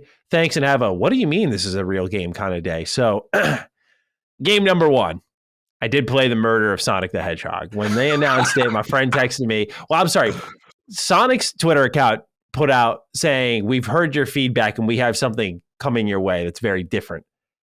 It was the day before April Fool's. So I said, my friend sent it to me. I was like, nah, I'm putting a red flag on this one. Like, they're going to do something out of pocket on Twitter, but there's not going to be anything else. Like, he was thinking, like, you think it's a new game? I'm like, no. So he texts me and he goes, holy shit, it's real. And then he sends me this trailer for a visual novel game that is about the murder of Sonic the Hedgehog. And immediately, like, I was on a walk outside, bro, and I'm just like beelining home. So I got to check this out. It's a free game on Steam. It's about 3 hours long. It is real, and it's actually surprisingly good. Like, it's not amazing. It's not going to blow your socks off. But if you're a Sonic fan and you've enjoyed the characters they've built, I think you're going to appreciate some of the things they did here. Like, the art is very much, it very much evokes that same style from the IDW comics. Like, they even put a little filter over it, so it reminds you of that, almost like a short story in the comics. I think that was probably their approach in design. The character concepts are funny. Like, you recognize who they are, but Tails is wearing a detective outfit. Amy has a birthday cake on her head. Shadow is a locksmith, so he's got a locksmith outfit on. And Vector's a butcher, so he's got like a smock on with a little blood on his chest. The blood on the chest. It's great. Like, it's just, if you know these characters and what they all did in all these different games, and you see them come together for what is Amy's birthday party, where she's having a murder mystery adventure game, and Sonic's been deemed the murdered. That's like it's just a very fun get together, lighthearted experience. So before anyone asks, no, like, Sonic doesn't get stabbed 8 times, and you walk into the room and you hear the Danganronpa death sound. Yeah, and you're like, oh, holy shit, he's dead. And who's dead next? Who did it? The idea is, again, it's Amy's birthday party. So they go to the Magic Express is what I believe it's called. And it's a train where parties are hosted. And this game is so self-aware, bro. You play as a guy who's a microwave specialist. What? Yeah, you're a microwave specialist, and your dude's like so helplessly mid, like he knows nothing. He's just getting around, clueless as ever. Tails is like, "Oh, I got it, Maddie. You know what it is too, right?" You'll see like the text in parentheses. He's like, "I have no idea what he's talking about right now." Like your character just sucks. He's an idiot. But I love that they did that. They didn't try to create something overly compelling. They did the right thing. They had fun with it. And the story goes in ways you'd expect, but in some ways I thought it was surprising. Like the end result, while it was very like everyone was having fun, I thought for a moment, oh, it's kind of sad. Was I like beat up about it? No. Was I shaken to my core? No, but I felt something. I was like, that's cool. Like this is just a free whatever game, and they could have done anything with it, and they actually went all out. It's a point and click adventure game. So you're gonna like find clues in the scene. You're gonna click on them. You're gonna interrogate other characters from the Sonic cast. When you interrogate them, it like brings up this Sega Game Gear screen, and you do this infinite runner level with Sonic where it's just like a straight line with all traps and stuff popping up on the field, and so you got to avoid them. So it's simple fun, but it's fun, and because it doesn't overstay its welcome, like I had a really good time with it. The Murder of Sonic the Hedgehog is actually an experience I'd recommend. 2 to 3 hour experience, just in and out. If you like Sonic, I definitely think you owe it to yourself to play. I gotta check this out. But I thought it was fun. I thought it was really fun. And it works great on Steam Deck, by the way. So check it out there. Really, really good. It's the same thing I did with Pentiment. I played a lot of Pentiment for my review on the Logitech G Cloud because I think it's like the perfect companion for my Xbox. Whereas with the Murder of Sonic the Hedgehog, I did play it on my computer because I needed to record gameplay for Retro Rebound. Because I was like, oh, I'm reviewing this shit right away. But I did try it out on Steam Deck. It's a quick download too, and it's perfect there as well. Okay, salute. Next game I played, Retro Rebound. Speaking of Mario and Luigi Superstar Saga. So this was on Switch Online. And when I tried it out for a video over there at the end of February, I think it was, this is the one I pointed out in that video. I really, really like this. So what we do on Retro Rebound is it's kind of like a tradition at this point when like a big movie's coming out that has video game tie-ins, or a show's coming out, or there's an expansion for a game or a game re-release, whatever it may be. We'll come around and do a little video on Retro Rebound for it. So with the Mario movie coming out, I'm like, what Mario game can I play? And there's a huge selection of Nintendo games I have missed. And if you watch that channel, you'll know I go over it all the time. Like once you go through the So I Played for the First Time list, you'll see I play a lot of games, but I've missed a lot of classic stuff because I wasn't a Nintendo kid growing up. It kind of works to the channel's benefit. But anyway, I've never played Mario and Luigi Superstar Saga, which is a Game Boy Advance RPG featuring Mario and Luigi. And man, it's a great time because it's a very interactive combat system where it never forgets it's a Mario game, but it's still an RPG. So obviously Mario games are about platforming, jumping, running around, but the combat includes all those elements, and it's still turn-based, and it's still got RPG elements like putting on equipment and stuff. So it's very cool, but it ditches some of the tropes of RPGs, which I don't think are problematic. But like, for example, most RPGs say, 4 party members line up, and then you face the enemy, which has a maximum of 4. But in this game, it's Mario and Luigi for the most part. Like it's always just those two, and you'll do like actions with them that are like combo attacks. And when enemies attack you, you have to like jump and get out of the way. So it's very much turn-based, but it's still never forgetting it's a Mario game. So it's this very neat hybrid that I think if I played this, especially when I was younger, would have definitely brought me closer to the Mario franchise, because it's those types of games that would pull me in. Like I always tell people, I love the Mega Man X series, even in all of its kinks and flaws. I still love it. But what brought me into Mega Man was Battle Network, X Command Mission, like the RPGs brought me into the mainline shit pretty much, right? I tend to, I guess, go in reverse in everything in my life, it seems. So he's in reverse. Mario and Luigi Superstar Saga is that type of game. Like it's a Matty-esque game, fun, quirky RPG that just would definitely bring me into those mainline games a little bit closer. But very funny, very witty dialogue, cracking jokes all the time. And then I played some of the Minions Quest sub quest that they added in the 3DS remake, and that was also great. Like they change up the combat a decent amount, and they make it almost this like mob battle where like you're like a Goomba commanding your squadron, and you like recruit other Bowser minions to fight with you. Like you'll have Boo on your team and shit at one point. It's really cool. Like it's actually very, very charming.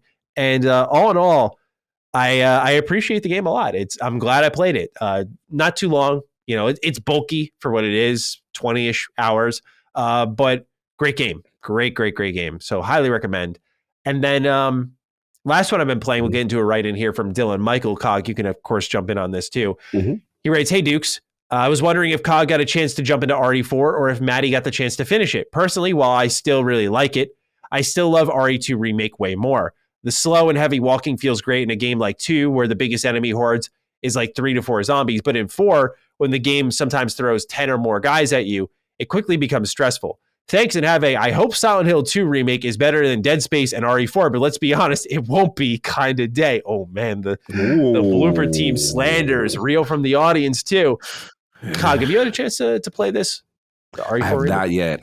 Just a demo. I was talking to Sav about it, and he's all in. He's been rocking and rolling, but it looks phenomenal. I will get to it again. You know, my preferences, where I'm at. Can't bully Cog off the list. Yeah, you know what I'm saying? But it looks phenomenal. What I played for the demo was absolutely spectacular. Yes, a little tanky with certain things, you know what I mean? And the counter is interesting, but it looks great. This is a game that deserves a remake. And I shout out to the legend. I saw Shinji. I don't know if you checked out Shinji Mikami's Twitter. He's rocking. What did he say? He had a comment up on there, kind of playing the game again now. But this is his baby, you know what I'm saying? Right. So it was so cool to see that, to kind of see Shinji do that, that he's kind of out of the game for a little bit.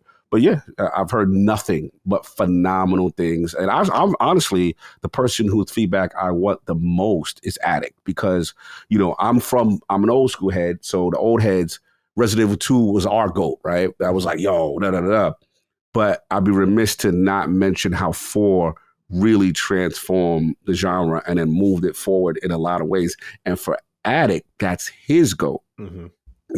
So, based on, his age and this disparity between us two. So I can't wait. He's going to get down on it this week as well. I want his opinions. Yeah, for me, I think Dylan and I are pretty in line. RE4 Remake is exceptional, but I definitely like RE2 Remake more. I'm at the halfway point now, and I hate to just completely echo what Dylan said here, but it's 100% true. Like, I don't like how Leon controls compared to the enemy amount. I've only died in the game 3 times, so before anyone says skill issue, pipe down. We're doing just fine here. But the sluggishness of Leon, again, I noticed it in the demo. I was like, okay, create tension, sure. Then the final release comes out. I'm like, oh, he still feels the same. And it's just become, to me, problematic. Because, again, the game inherently will throw a lot of enemies at you, which is fine. I just don't think the movement supports that well enough. And so it doesn't, to me, feel good to play all the time. It's satisfying, which is different, though. Like, when I'm in the water room in the castle, y'all know what I'm talking about. That's my favorite part of RE4. Like, I love that part. That's when I think it's at its best, with the tension of protecting Ashley, managing resources, taking out enemies while she's like moving the wheel. Like, that shit is awesome because there's time, space, and tension all at once. But there's often times where the game is naturally claustrophobic, and I love that. But when you combine that with a dude who moves around like he's got shackles on his legs, I can't come out here and be like, 10 out of 10, yo, it's exactly what this. No, I just think it's exceptional, and I'm not going to dog it. It's not to tell you to not play it, but go in with some level of timid expectations, because I don't think people have accounted for this much in their content and in their reviews. I was very surprised by this, because when you go from Dead Space, where, for example, if I dare to go diagonal northwest or northeast in Dead Space, right? There's a glide, there's an animation, a rig to it where that sidestep doesn't slow me down. With Resident Evil 4, it's like, if you're not going north, south, east, or west directly, you are slowing down. And when you start to drag diagonal, there's that time, the transition and stuff. The perfect term is tanky, as you put it earlier. Yeah, which is the old school. And that is old school, right? Yeah. But the other thing I recognize while playing, and I'm sorry I'm coming at it from this angle, I know people won't be pleased about it, but I think what's been said about the game that's positive, I will only be restating. Like, yeah, shooting, item management, exploration, detail in the environment, the changes, beautiful, beautiful, beautiful. What I've noticed though, and why I think, because I said when I first started it, yeah, I think I'm still on the Dead Space remake wave in the terms of what I prefer. And at first I thought, oh, Maddie just loves Dead Space. But what I've recognized is this. When I play Dead Space Remake, I know there's no shot I'm going to go back to the original.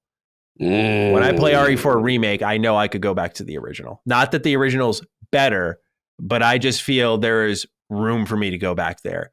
This remake hasn't really put me in that place where I'm like, no, I can't go back. Like, I just can't.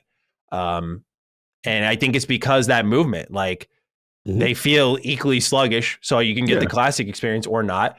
And I don't think that's a bad thing that hasn't outright ostracized the classic, but that's your Maddie fun take for the episode, I suppose. I definitely could go back to the original of RE4. I can imagine it. I could play it, no problem. I actually did the week before it came out, and I enjoyed it thoroughly.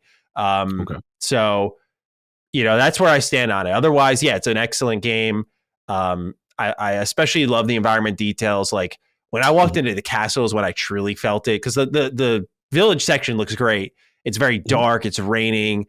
It's ugly in a good way, like very decrepit. But when you get to the castle and you see like the mist on the floor and the candle lights being the only way they illuminate the rooms, and the blood and the enemy types, like, again, the castle, that's where the game just pops off. It's so good. But despite that, still a Dead Space guy. No, I think that's fair. To criticize the movement if it's going to be updated so that it can be fluid based on the enemy types and things that you're handling. One of Resident Evil's criticisms has always been the tanky-like controls from my day. There was always that, so I think it's fair. There's nothing wrong. I think if they took the same movement for RE2 Remake and put it into 4, I think they're, when I was breaking it down in my head, I'm like, well, why did it work in 2 more than 4? I think there is the added tension of, again, Dylan put it great. You get less enemies. So I think you don't need to move as much. But when you got to move, it's because you hear boom, boom, boom coming behind you. And there's that internal, like, go, go, go. Tension. With this game, because RE4 is more armed as action than survival horror, I think the movement should support that gameplay archetype a little bit more. Again, doesn't make it bad. I know how I've seen the discourse online. Like, boots are truly out right now. I know. But how dare you? It's perfection. Cog, what's the slogan for our show? Tell them what they not tell them what they want to hear, but what they need to hear. Sometimes we gotta critique some of the quote unquote masterpieces. You know what I'm saying? Me, I was in the front line for Elden Ring. I was coming at Elden Ring on certain things. And they threw tomatoes and stones, and I was like, okay, but this is how modern gaming works with certain things, and how you do co-op, and how so we're not gonna do this game. Well, long was probably a breath of fresh air for you. You can invite your friend. Bro, wow. What a novel concept. You know what I'm saying? So yeah, again, sometimes what it is right now, I'm going through it with the Zelda Tears of the Kingdom community. They are not happy with me. And I get it. It's just like, my thing is, you can love everything else about something, right? But you can still hold their feet to the fire and be critical about certain other things that haven't advanced or need improvement. It's okay. But I notice a sensitivity when people really love something. They don't want to talk about that. They glance over that. And I'm like, nah, we're not doing that. I'm going to hold you accountable for this kind of thing. I wouldn't be doing my job if I pretended it didn't exist and I wasn't experiencing this. We'll see. Maybe it changes by the end game, because I know one thing people will say to me is, oh man, to get the movement charm, you'll move faster. This blows my mind. I'm like, so you had a fucking option for me to get around quicker, and you made it this unlockable. And I think the shooting range, like, oh my God, bro, I couldn't believe it. I was like, okay. So we recognize there may have been an issue here. Anyway, that's at least my interpretation of it. I could be wrong. They could have just been like, oh, that'd be cool. What do I know? I respect this. All right, Cog, warm-up question time, and then into the news. Number 1 comes from Shane Bailey, and I'm excited to get your thoughts on this one. Good day, Dukes. You might recall a question I asked last year about Forza Horizon 5's premium add-ons bundle, a DLC upgrade available to Game Pass subscribers at a discount to get access to future content without actually owning the game.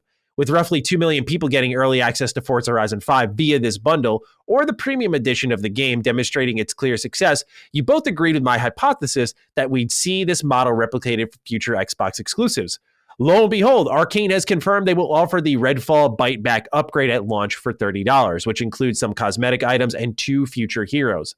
Clearly, this is a monetization model that Xbox will rely upon to make up for lost sales due to Game Pass.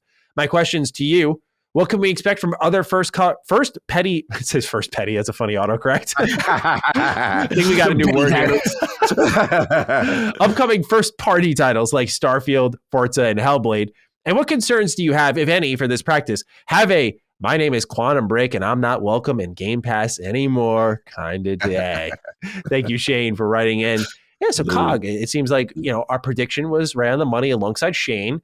And it looks like this could be a motto we see moving forward. So with games like Starfield, Forza maybe speaks for itself, and Hellblade, Avowed, do you think it's going to be for every game or no? I think what I would consider frontline major, AAA kind of release. So those games to me qualify. Starfield qualifies. Forza Motorsport qualifies. Hellblade qualifies. And I think, like we kind of called it. We see now Redfall, incorporating that kind of thing. Because at the end of the day, as much, look, they're going to have the automatic fallback of saying, hey, you don't have to do any of this. It's in Game Pass. You can just wait, right?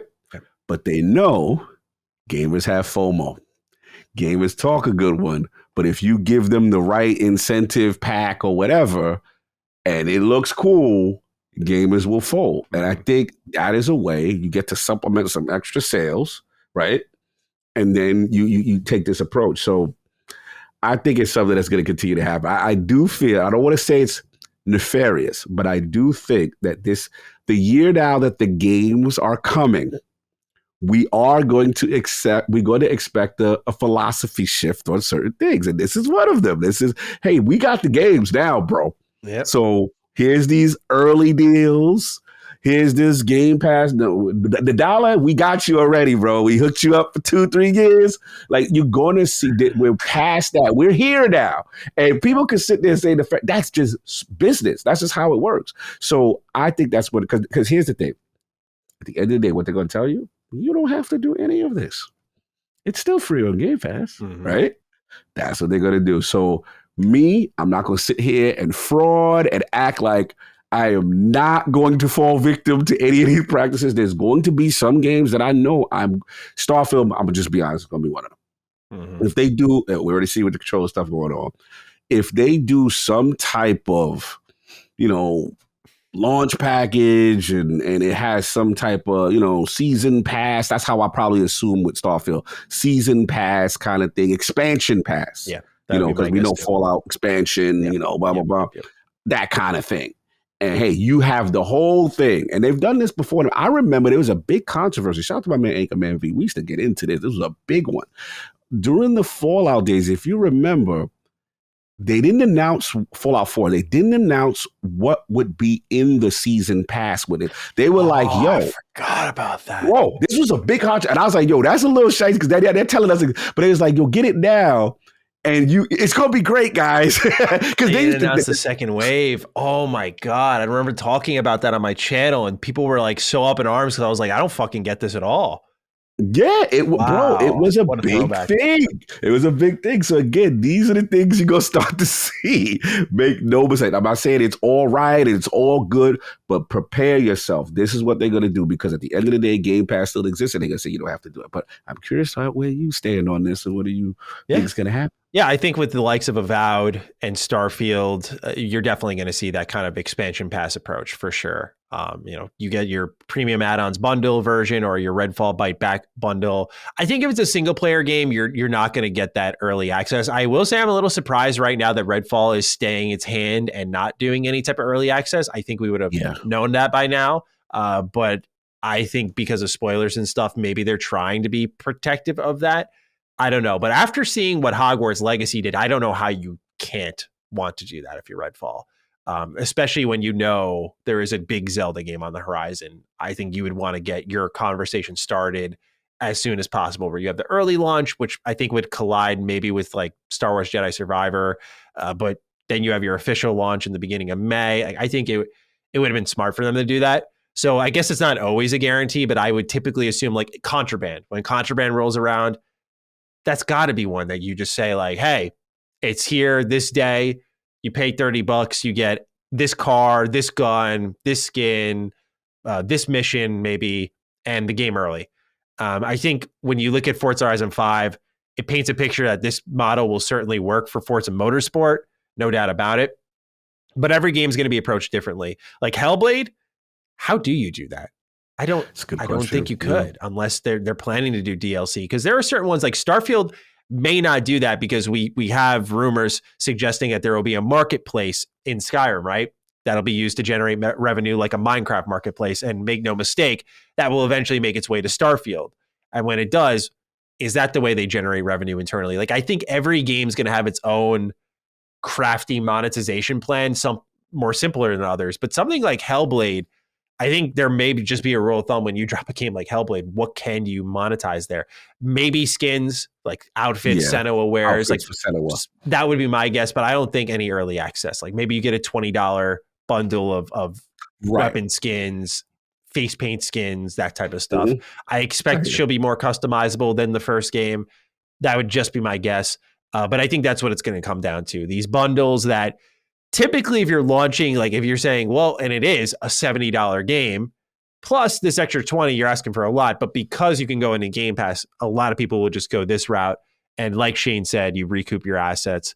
But do I have any concerns for this? You know, I've never been a fan of the early access pay model, because Sega really, to me, was the one who started that back up. They did it with a couple of games. And the reason I don't like it is because, well, if it's ready, then release it then. That's my rule of thumb. And I get it. It's very not business-like. But truly, if it's ready those 4 days early, everyone should be getting it 4 days early. It just should be this arbitrary lock to the gate that I need to pay money to get through 3 days early. This handcrafted FOMO, I get it. Completely know why it exists. So I don't know if that's a concern of mine rather than just a dislike of mine, but most people don't care. They're like, my time's valuable. I want this game this weekend, not on the weekday on Tuesday when it comes out. I'm going to pay because I want to play it now. And instead of paying $70, I'm still paying $30, whatever. So yeah, like if you value your time, 100% get it. But I worry about how far it'll go, because this is the road we walk with subscription model gaming. There are a ton of benefits and they've been spelled out to us a million times, but I think we're still learning where the drawbacks can be. And I think this could be where one of them does exist. And I'll happily stand on my square, because while I said, yeah, like I do appreciate what Forza Horizon 5 accomplished, that it could be opening the door to other things. And the problem with that conversation is oftentimes it's diffused with, well, it's Game Pass, bro. What are you going to do? Like, it's Game Pass, bro. And Xbox is going to do the same thing. So I guess right now I don't have a specific, I'll put my finger on the concern that I can name, but other than with these premium add-ons, you do open the door to other nefarious practices, because it's free, bro. And so what comes of it, Xbox will have to be responsible with that. And I think they should. If they want to maintain that, maybe they're going for that prestigious PlayStation allure with their first-party launches, I think you got to keep them clean, right? Polish them to a shine in the terms of bugs, and don't let any nefarious practices creep in. So I remember that was a problem with Gears of War 5. So please, Cog, let's get to it, though. I feel you. Corporate Cog's about to step in, all right? Yes, corporate Cog is here. Okay, so cool. Just preparing myself here. Starfield releases. And not only do they say premium pack edition, you get the expansion pass, all these cool add-ons, accessories, companion outfit, whatever. But then they get 4 or 5 days early access. Play Starfield a little ahead of time. Does Maddie stay strong on his square? Does he wait for this whole I gotta- timeline? Okay, Is so- playing Starfield. All right. Assuming Mr. Matty Plays not non-content creator Fuck. Mr. Matty Plays. I was gonna say, use my workaround, cock. Yeah, bro. We ain't Mr. Non-content creator Mr. Patty Plays has no access to potentially anything early. And now, as the consumer, your entire friends list is in the constellation. But you will have to wait 4 or 5 days. Can you hold strong with Starfield? Here's the thing, man. The only time I did support this practice was Hogwarts Legacy. I went to New Zealand, made a little trip there, picked up my copy of Hogwarts Legacy. I came on back to the States. Oh, you made it? Yeah. You did the time zone trip? Yeah.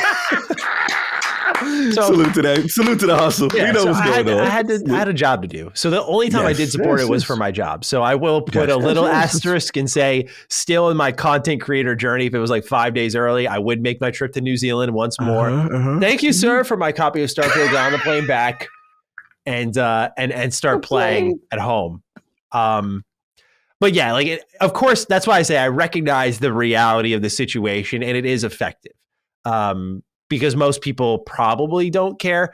I just think if it's ready to ship, then we should all be able to enjoy the fun. And it's artificial. I agree. You're right to the core. But I get the business reality. It is totally sensible. Like when Sega's doing it with JRPGs, clearly it works because people will just pay to get in early. Like they just want that and they want it now. And most times it won't set in until like the day of when you go, I can play it now.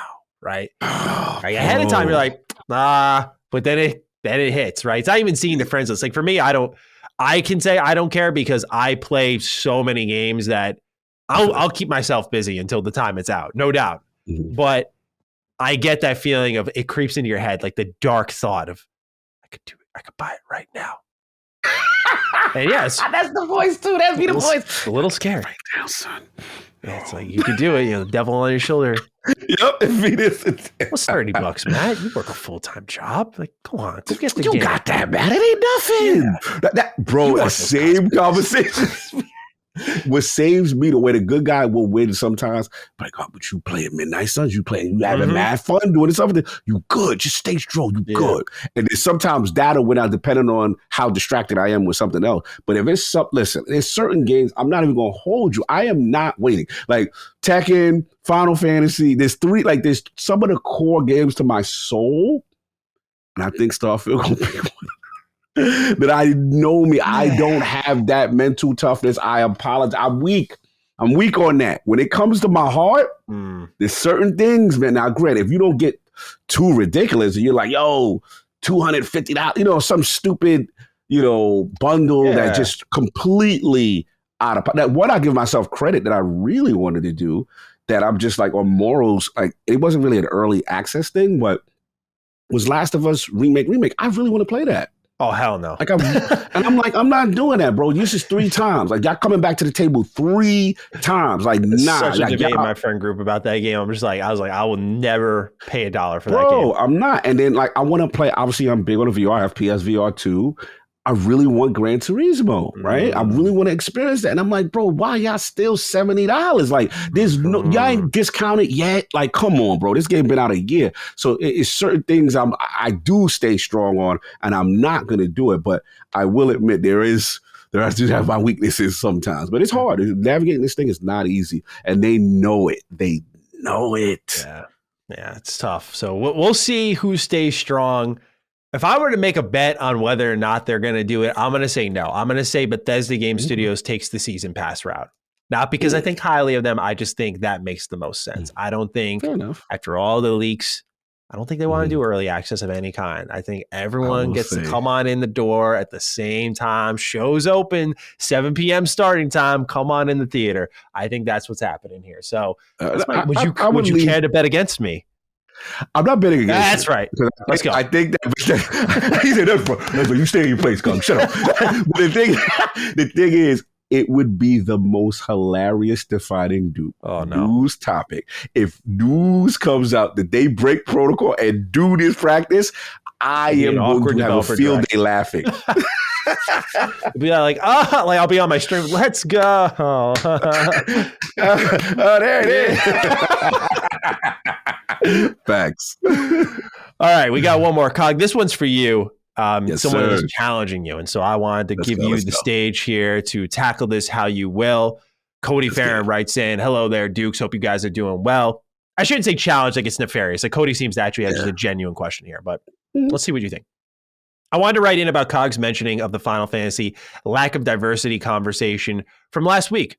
I understand the want for more diverse characters in games, but developers should never be forced to include every group of people on Earth. Some games that get this criticism, like Kingdom Come Deliverance, are actually diverse. Oh, look at the shirt he's wearing. Are actually diverse with German and human minorities and Czech majority.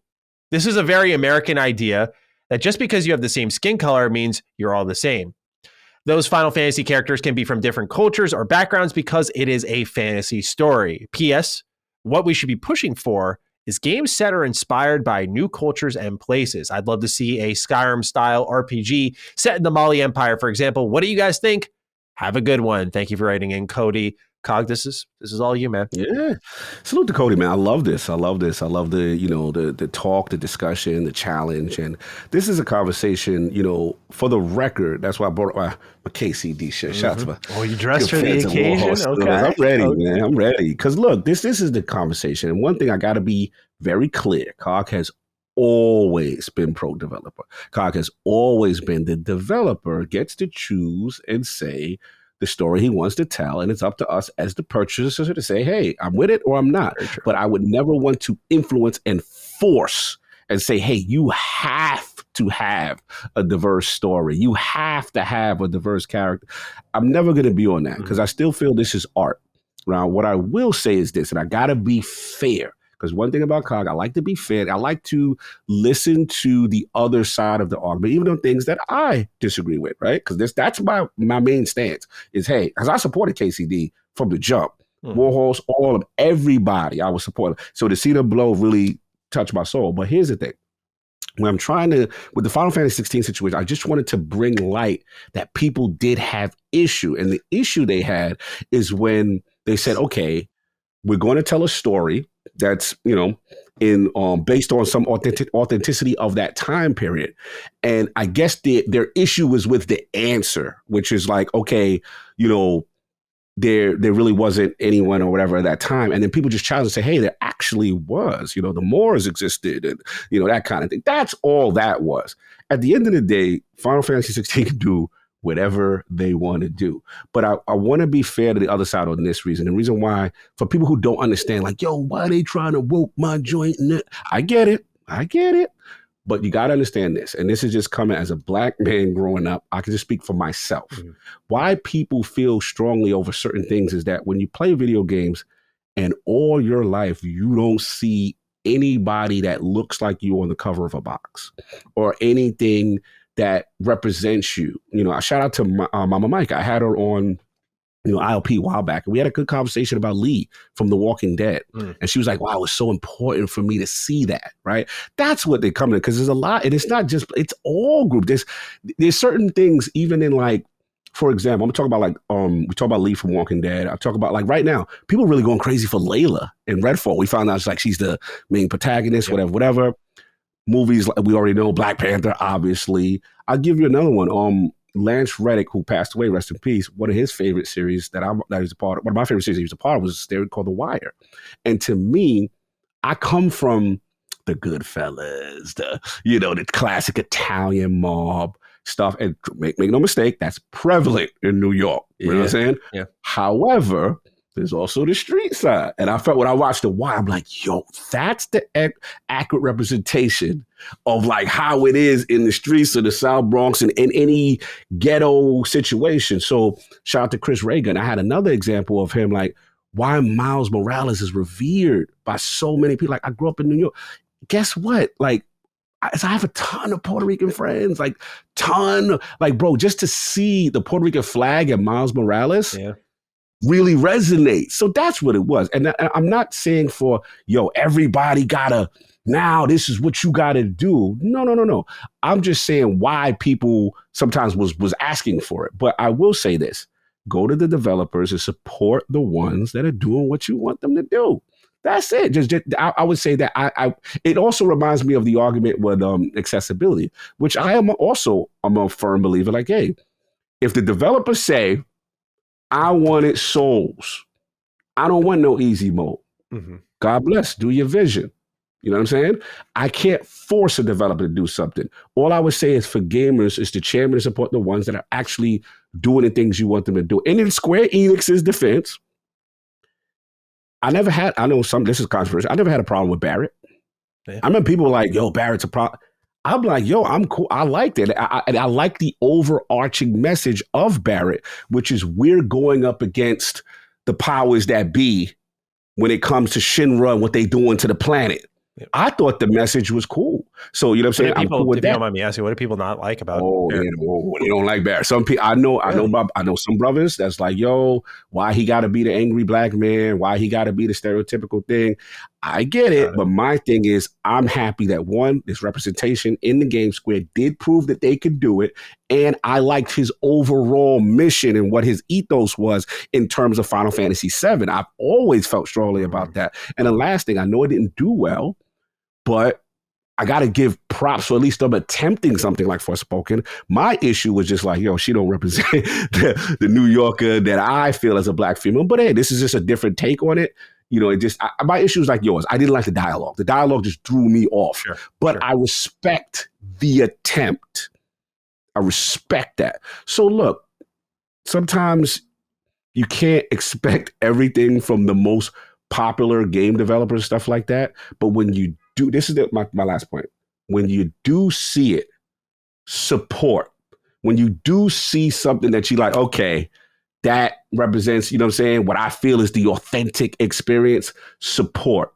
And that's what I do. So, you know, it's I just wanted to get that part out to help people understand the other side of it. Because I understand. I understand my people that's like, yo, no diversity for diversity's sake. Let the developer do what they want. But I also say, like, hey, we've played games for over thousands of years and we ain't never get to see our group, you know what I'm saying, on anything. So when you see it, it really means something. You're like, oh, all right. You know what I'm saying? Even Tekken. I remember when like there was a first character, like looking right now, people are going, oh my God, Leroy Smith. You know what I'm saying? People are going crazy. That's why you can't, sometimes you can help yourself, but I understand both sides. Great point, Cody. And his last point is excellent, which is I like when we start to see regions and cultures and stuff that were never kind of explained or talked about in a video game. When he talked about, was it the Mali Empire and stuff like that, you know, Ghost of Tsushima is near and dear to me. You know what I'm saying?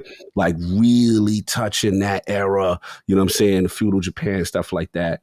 So look, it's a touchy one. I get it. You know what I'm saying? But I just wanted to be fair to both sides. I did see it leaning on how dare you ask for anything, you know what I'm saying? And I just want to have a little fairness on both sides. That's Yeah, the only thing I'll chime in on, beautifully said, is like I obviously create a lot of characters for what I do on my little side job here. And I'm of the mindset that you don't make a character to be a token, right? Like you don't make so much like we gotta have this character, so just make a black or whatever. Who cares? Like, at least in my creative experience, and I know seeing is believing, so that's why I'm not going to grandstand too much, but I feel like, you know, you have that, I think every character starts with like an image in your head, right?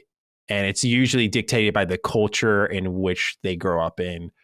And so you have to think of pockets of your world. And I think the most cohesive, interesting worlds in games are one that are diverse with like multiple districts or whatever and different ways of life within them. And you're going to find different people and different social classes within them. So I feel like if you're creating a game in that light, you will naturally find yourself making a diverse cast. And that, when it's done well, it's not going to feel like you're necessarily like, as you would say, woking the game, but just naturally creating different looking characters from all different backgrounds that fit together in this very believable world. And that's really all I wanted to add in there is that I think it starts with an initial thought. And that's not actually to defend Square Enix totally, but really to say that it should cross the board at some point. It should be on the idea chart at some point. It's a matter of execution in my eyes and consideration because, depending on who the creative is, sometimes you go with the goal of, I want to make this type of character, or sometimes you pull from within. I want to make, I guess, the super version of me, which I personally haven't done. I'm usually like trying to pool ideas from inspirations of my own and kind of combine them and decide a personality trait for them. I mean, there's so many things that go into creating characters. It's my personal favorite part of the process. Like, I just love making someone and deciding what they mean in that world. And I think a lot of thought needs to go into that. And I think diversity just typically should come alongside that. Not because it has to be that way, correct, but just literally because it's a natural part of building the world, which is dictated by its culture and its politics and economy and so on and so forth. So I am at times a little surprised when we don't see that type of representation. Again, I'm right there with you. And I got to make sure this is clear because I got a couple of people coming at me for talking about Chris Avallone last week. I got to make it clear when because like I didn't state like fully how I was in support of your vision of things. And I think it's because I lean on the fact that like I've made it clear in the past, like people should not have their careers erased just like that. So I just want to make it clear now that when I say all this, it's not to say that developers should be forced to do what just someone in the audience says. Not my belief at all. Make the game you want to make. And I think that's where it goes back to what Cog said perfectly, which is, of course, that, when you see something you like, support it. I just wanted to add my little touch to that, if anything at all. No, I love what you said. Yeah. And I just tell people, for the people who on the other side are raging against the machine and you need support the things that are actually doing the things that you want them to do. And that's it. But I agree. We can't force the developers either. And I just wanted that balance for both sides. Yeah. And I love your open-mindedness on it. I love that you don't really pop off on it. It's really respectable. No doubt. Let's get into the news now. We're sticking with Square Enix, so let's keep going. This is our number one, and it may come off as a surprise when I read off the subject matter, but given the write-ins, given the talk in the Xbox community, I'd like to say this confidently is probably Xbox's biggest lingering problem as of right now. Among other things, I think this one keeps popping up in its face. So Live Alive is coming to PS5, PS4, and Steam April 27th. And actually, it was just announced moments ago that Final Fantasy Pixel Remaster is coming to PlayStation and Switch soon as well. So just keep all of that in mind when I read this interesting quote here from Takahashi, who worked on Octopath Traveler 2. Now, this is all very interesting because when asked about Octopath's very weird release order and Square Enix's lack of support, they've provided some reasoning. For those who don't know the backstory, like Octopath Traveler 1 is on every system pretty much except PlayStation. Octopath 2 is on every system except Xbox, but Xbox continues to get skipped, which is why Live Alive, Pixel Remaster are all very prevalent in today's show because we got a lot of write-ins pretty much asking us what gives. But first, I want to state what's going on in Square's proposed reasoning here with Masashi Takahashi, the producer of Octopath Traveler 2, talking about why the release order is the way it is. So Push Square asks, the first Octopath Traveler isn't available on PlayStation platforms, but its sequel is. Why did you decide to make Octopath Traveler 2 a multi-platform release? And Takahashi says, of course, we have heard all of the Octopath Traveler fans asking for a PlayStation release, and the team wanted to challenge ourselves to try to get the game on as many platforms as possible. Apart from that, we made the decision internally after observing the sales of other titles. Next, have you thought about releasing the first game on PlayStation? Takahashi says, we did look into it. However, we wanted to focus all of our efforts on developing Octopath Traveler 2. And this also links to your next question about whether you need to have played the first game to enjoy Octopath Traveler 2 or not. To reduce misunderstandings about this, we decided against trying to align a PlayStation release of Octopath Traveler with the release of Octopath Traveler 2. Now we get into two write-ins. I'm going to say them both at once here because I think they just overlap, and we'll just get into a full discussion about what a lot of people are asking here, starting off with Dragon Paul 22, which asks, hey, Duke Boys, quick question for you. With Live Alive coming to every other platform except Xbox, Does this pile more evidence on PlayStation blocking these games from Xbox, or do you think something else is happening here? Have a peaceful middleman go between kind of day, gentlemen. Someone listen to Constellation. Salute. Meanwhile, Tyler Lederer writes in, "Hello, Dukes. I hope all is well. I've developed a bad habit of reading social media comments with regards to the ABK deal that is currently going on. One of the big topics is Sony paying for exclusivity deals to keep games off of Xbox, mainly focusing on Square Enix and no other developer/publisher from Japan. I don't understand what the issue is, really, especially when Microsoft bought ZeniMax and is getting ABK.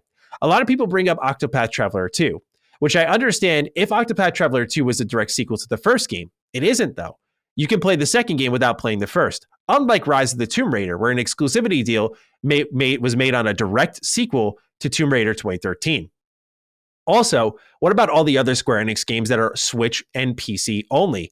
It's just some people that are cherry picking. I don't see anyone bringing up Scorn, Stalker 2, Arc 2, and apparently Cuphead launched only on Xbox for some time. Lastly, it's insane to me that some of the US Congress is getting involved because people can't play Final Fantasy VII Remake or Final Fantasy 16 when it comes out on Xbox. At least that's how I see it. I'm curious what your thoughts are on these narratives that keep going on. What am I missing here? And if these narratives will stop when the ABK deal is finished. Now, while it starts off as a small news topic, as we've learned here in Defining Duke with Square Enix, it does bubble quite a bit. There are a lot of omissions. We already know 16 skipping the platform. We're seeing Pixel Remaster skipping the platform, Live Alive skipping the platform, Octopath Traveler 2 skipping the platform, and the list goes on. So, Cog, we have a lot of questions here, a lot of ways to begin. I'll let you dictate where you would like to start all this, but I think the main question is PlayStation blocking games from Xbox? Because that's what I saw when I tweeted out the news and I said, oh, it's strange. Live Alive is not coming to Xbox. Why does this keep happening? I don't know. I'm sorry to accuse PlayStation fans. I don't know what because I know what happens. A PlayStation account will quote me at some point. I won't see it. Oh, you already know you get clipped. And then all I see in my replies is suddenly the reply counter rises. What's going on here? I'm like 300 replies. That's a lot for a tweet with almost 1,000 likes. That's a really weird ratio. All these people not follow me are like, Xbox fans don't buy games. That's why Xbox fans don't buy games. That's why. I'm like, where did all of you come from? Who are you people? So this is the main topic, right? Is Xbox being blocked from providing these games to their fans? And would they even buy it if it came to the platform in the first place? So, Con, wherever you want to begin, please. It's a good one. This is the one right now. Yes, sir. We had a little bit of touch of this on IOP once the news broke out about Congress looking into quote unquote unfair practices that Sony is doing in Japan. And now, we are where we are. Congress is here. I mean, the political aspect is here. Look, the truth of it, I don't know. And I just got to be honest. I just don't know. The thing is this. Until we're privy to the contracts, right? Until we're privy to the language and the verbiage that says, hey, if it says or not that, you can't make on another platform, but you can't put it on Game Pass. These are things that are quote unquote, supposedly, Xbox has stated in the past, I believe, with other games that they have language and verbiage to block them from Game Pass. I will say this, there are weird inconsistencies to me that doesn't make sense. That I can't, again, we're going to go to the Octopath Traveler thing. It doesn't make sense to me that that's not on PlayStation. Actually stronger. Yeah. Why would it not make PlayStation first? Because PlayStation is the bigger, more popular entity where you have had sales success. So it's on Switch, right? I believe Octopath Traveler is on Switch. Yeah, it's always been on Switch. To me, this is a great example. So again, I can only assume. I don't have the contracts. So to me, what that tells me, they took a bag potentially from Nintendo for exclusivity. They took a bag from Xbox for Game Pass. Now, we don't know in fairness, we don't know what the language that Xbox has in their contract to say, hey, we get this for a year and it may not be able to go on to PlayStation. You see what I'm saying? We don't know. So this is what I say. Game. Bro, we don't know. So my thing is this. I'm going to be consistent.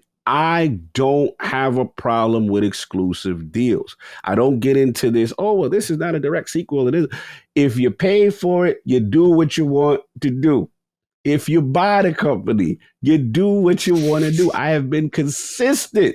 I've come from this era where, hey, I have to go to Burger King to get the Whopper. That's where I gotta go to McDonald's to get the Big Mac. I'm not demanding them have the other sandwich. That's just the era I come from. So look, all I will say though is I do feel that there's probably language and verbiage that has on all these companies to make their platform more attractive. Now, the key, this is where things are going to get interesting, is the ABK deal. The ABK deal is why this is all coming up. Because in fairness to Xbox, Sony on one hand has been yelling from the mountains, this is harming competition. What Microsoft is doing is unfair, right? If they have Call of Duty, we cannot exist. We cannot make anything comparatively. So it's only right for Microsoft to say, wait a minute, not you. The guys that have literally paid for exclusivity deals and have blocked and with the verbiage that we provide the premier experience for our gamers. We care for our gamers. This is greatness over here, right? Mm-hmm. So we pay for Spider-Man or whatever it is, right? Exclusive, right? So again, I don't have a problem with Sony doing that, but I do understand Xbox by saying, bro, not you. You know what I'm saying? So that's where I think we're seeing this Twitter clashing and what I believe Tyler said, he's seeing it. That's what you're seeing. All I care about, though, to be brutally honest, is one, what do these contracts say?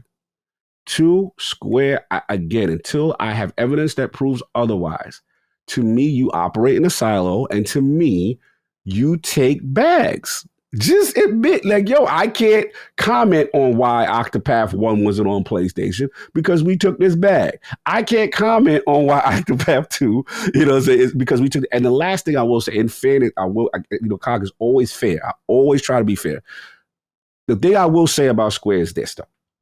I've been dragging them, is that from a game development standpoint, I'm not going to say that there is no cost incurred and resources incurred by putting it on another platform, as if it's just a flip a switch. You still got to pay ESRB. You still got to there's still financial costs for just something existing on another platform. And I don't know the size of their development teams. So they maybe they say, hey, when we put out a game, we got to really make a business decision on where we going with this, right? Because resource-wise, maybe we just have the time initially to do it on this one or two platforms. So maybe they say to themselves, hey, let's go to Nintendo, let's go to Sony, because we would potentially get more sales there. That is a legit thing that could be happening. I'm not saying it's not, but only thing I call a little BS on them is that they take bags. They've shown that they have taken back. So that's where I'm at. Don't play this, oh, I don't know, and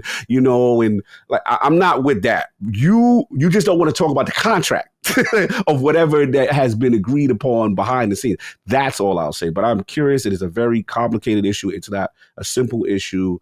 And I do think we will probably get light on some of this soon. Yeah. And I'm curious. I think when those contracts come out and whatnot, we'll get an idea for sure. Yeah. There's so many good games to start with. I'll start with defense mode. Where I'll start off with protecting them is Xbox says they haven't given up on Final Fantasy 14, for example. In 2019, they said, oh, it's going to come to our platforms. And in the end of 2022, Phil was like, no, we haven't given up on that yet. And it was explained by Naoki Yoshida, the reason why it wasn't coming to Xbox. They say to play an MMORPG, there are two regulations for Microsoft which stand in the way to making crossplay feasible. Unless these regulations are rejected, there is no meaning. One of the regulations is that players with different platforms cannot chat with each other in game. Then how do you play an MMO? The other regulation is you cannot make a community with players on a different platform. So you can't form a guild, you can't enter a link shell, and no free company. So I would like to have Microsoft change their regulations, end quote. So there are times where Microsoft is liable in these situations. And I do think maybe with the Game Pass deal, that could come to light. It could come to light that Octopath 1 wasn't coming to PlayStation, you're coming to us, because Square does operate like that. Where it gets interesting is like this reasoning here with Octopath Traveler 2. To reduce misunderstandings about the second game in the series, we decided against trying to align a PlayStation release of Octopath Traveler with the release of Octopath Traveler 1. I don't know where in the fucking world that makes sense. Make a new series then. Don't call it Octopath Traveler. That makes no goddamn sense and hurts your series. Like, oh, we're supporting you, PlayStation fans, and here's game number 2. That just inherently suggests not every series is Final Fantasy where every entry is a new world. And by the way, there are so many hints in Octopath 2 that suggest it's a shared world. So that shit ain't true either. Not saying I know more than the producer, but to my knowledge, at least, I haven't done the end game content, but I have not seen any pre-existing characters like in the main cast. I think there are a couple that crop up from like the first game. So this is a shared world, but is it in your face? Like to get the overall message and stories of Octopath 2, do you need to play 1? No, that is true. But the idea that you can't catch up PlayStation fans to avoid misunderstandings about game 2, to say to them, hey, for you to play game 2 and fully understand it, we're not bringing the first one over, just so you know. We don't want to confuse you. Yeah, we don't want to confuse. What galaxy brain shit is that? Just port it over and make some money, bro. Like, so I feel you. I'm sorry, I'm getting a little aggressive about it, but it's exactly what we've seen from Square for a while, which is why fans are coming up with these theories. It's like, that makes no fucking sense at all. So what is the real reason, right? And that's what happens here, right? And as Kage said, money is involved. However, let's go back to Live Alive. This game sold 500,000 units on Nintendo Switch as an exclusive. Came out August of last year. Fantastic remake, by the way. If you have a PlayStation, you listen to this. If you're on Steam, you play and you're listening to this, go play it. Really fucking good game. However, I don't believe in anyone's wildest dreams that PlayStation is stepping in, looking at Live Alive and going, Xbox, you're not getting that one. This does not scream to me that type of move. It's just, I love the game, but it's not that guy. It's not that guy who's going to sell Xbox units. Does it maybe reinforce a narrative? Yes. But I think a bigger blow is something like 7 Remake or the sequel not making its way, 16 not making its way. I think that's where the argument maybe lies more. But with something like Live Alive, I think this is that same galaxy brain reasoning that they're using here in their interview with Octopath 2. And I am right there with you, Cog, that quite frankly, I'm less annoyed that Octopath 2 didn't come to Xbox. We've come to expect that. I don't get why the first one's not on PlayStation. And now if you like, are they just never going to ever port it over to PlayStation and just the sequel will exist there forever? That makes no sense. So yeah, it's wild. It's weird, but I can't sit here and think in answer to Dragon Paul's question that Live Alive being on every platform except Xbox is more evidence that PlayStation is blocking these games. I just think Square is mitigating their resources. They're trying to manage a budget here. And to their credit, I'll talk about a separate game in a little bit. They do still experiment. So I think they still try to stay smart, even with games that are successful, like these HD 2D style games. And that means that, yeah, when you dedicate the resources to making a port, I know for a lot of people, it's like, just plug in your Xbox controller. There it goes. Especially not for, by the way, these games that are made in Unreal Engine. Take it from someone, I don't program in it, but I work with a programmer in it. And it's not that simple. It does take time to set up something as simple as controller support. UI support is a little bit easier depending on how it's oriented in the back end and so on and so forth. Like there's, again, things that go into the port that I think people aren't anticipating. So it does cost money. It does cost manpower. It does cost time. And I think that's where the hard fact does come in, that I think Xbox fans are ready to play and support these games. Like I know that Octopath Traveler 1 was one of the most, I don't want to say one of the most played Xbox JRPGs, but it did well on Xbox. I know it did well on Xbox. So fans are ready to play, certainly through Game Pass, and they're ready to support. It's about, I think, Xbox courting over the real JRPG powerhouse that is Square Enix. I think what we're learning through this, and it was already known, is like we have like Bandai, we have Sega, right? Like we're getting Persona, we're getting Tales of, we're getting Digimon Survive even, but it's just showing how dominant Square is in this space, and that for Xbox to, I think, solidify their presence in the Japanese market, they need to court Square Enix more than I think Square needs to court them. And I think that's where, Wait, you know, so you saying yeah. they're going to go on acquisition? Oh, well, what you talking about? What you mean court? I meant What like you Game mean? Pass bags, like offering, Okay, paying a premium. Now, that would solve Xbox's problems indefinitely, for sure. If they could just guarantee, well, we're going to get all your games now because we own you. You know, certainly that would be nice. I just think it might be idealistic. Like we own you. I mean, that's pretty much it, right? I think of that message that Phil put out when he announced he was CEO of Xbox Gaming. He's like, and after the acquisition, Activision will answer to me, Phil Spencer, CEO of Microsoft Gaming. I'm like, okay. That was hard. I was like, I never seen Phil flex on him like right? that. Put the I was chest like, out. yo, yeah, this was a takeover. Yeah, it really was. So, partnership. You know, of course, that is the fast track to this solution. It'll take a lot of time, of course. But I think that is what is the problem here. I think it's your half of the argument, which is Square is a mercenary. Square is looking for a bag, and Square recognizes the weakness. And so unless it fully benefits them, they may not be willing to play, is what I'm understanding here. Because I do think they have the resources to do an Xbox port, but unless they are getting more than their time is worth, I don't think they're willing to do it. And it's a shame because I think Xbox fans have shown they're willing to play, but I don't know. This is where we go back to 2K, right? Remember 2K has said, well, you know, we're not really, this isn't the exact quote, but they've stated pretty much they're not full believers in like day one Game Pass and stuff like that. Like it's more like an aftermath thing. And that says to me that they're not into the whole player count metric that Xbox and some other parts of the industry are adapting, right? Like we saw with Atomic Heart, right? They talked about 5 million players. They didn't talk about sales, even though it was multi-plat. They talked about how many people hopped in. So to me, maybe Square isn't in on that metric. And once Microsoft can sell them, like, look how much this matters when you got 30 million subscribers in Game Pass.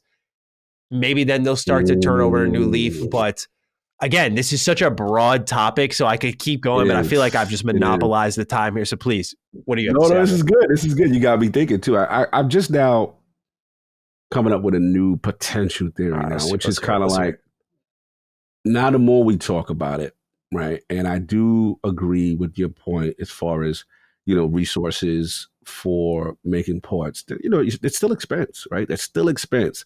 And your point, I do agree in terms of live a lie.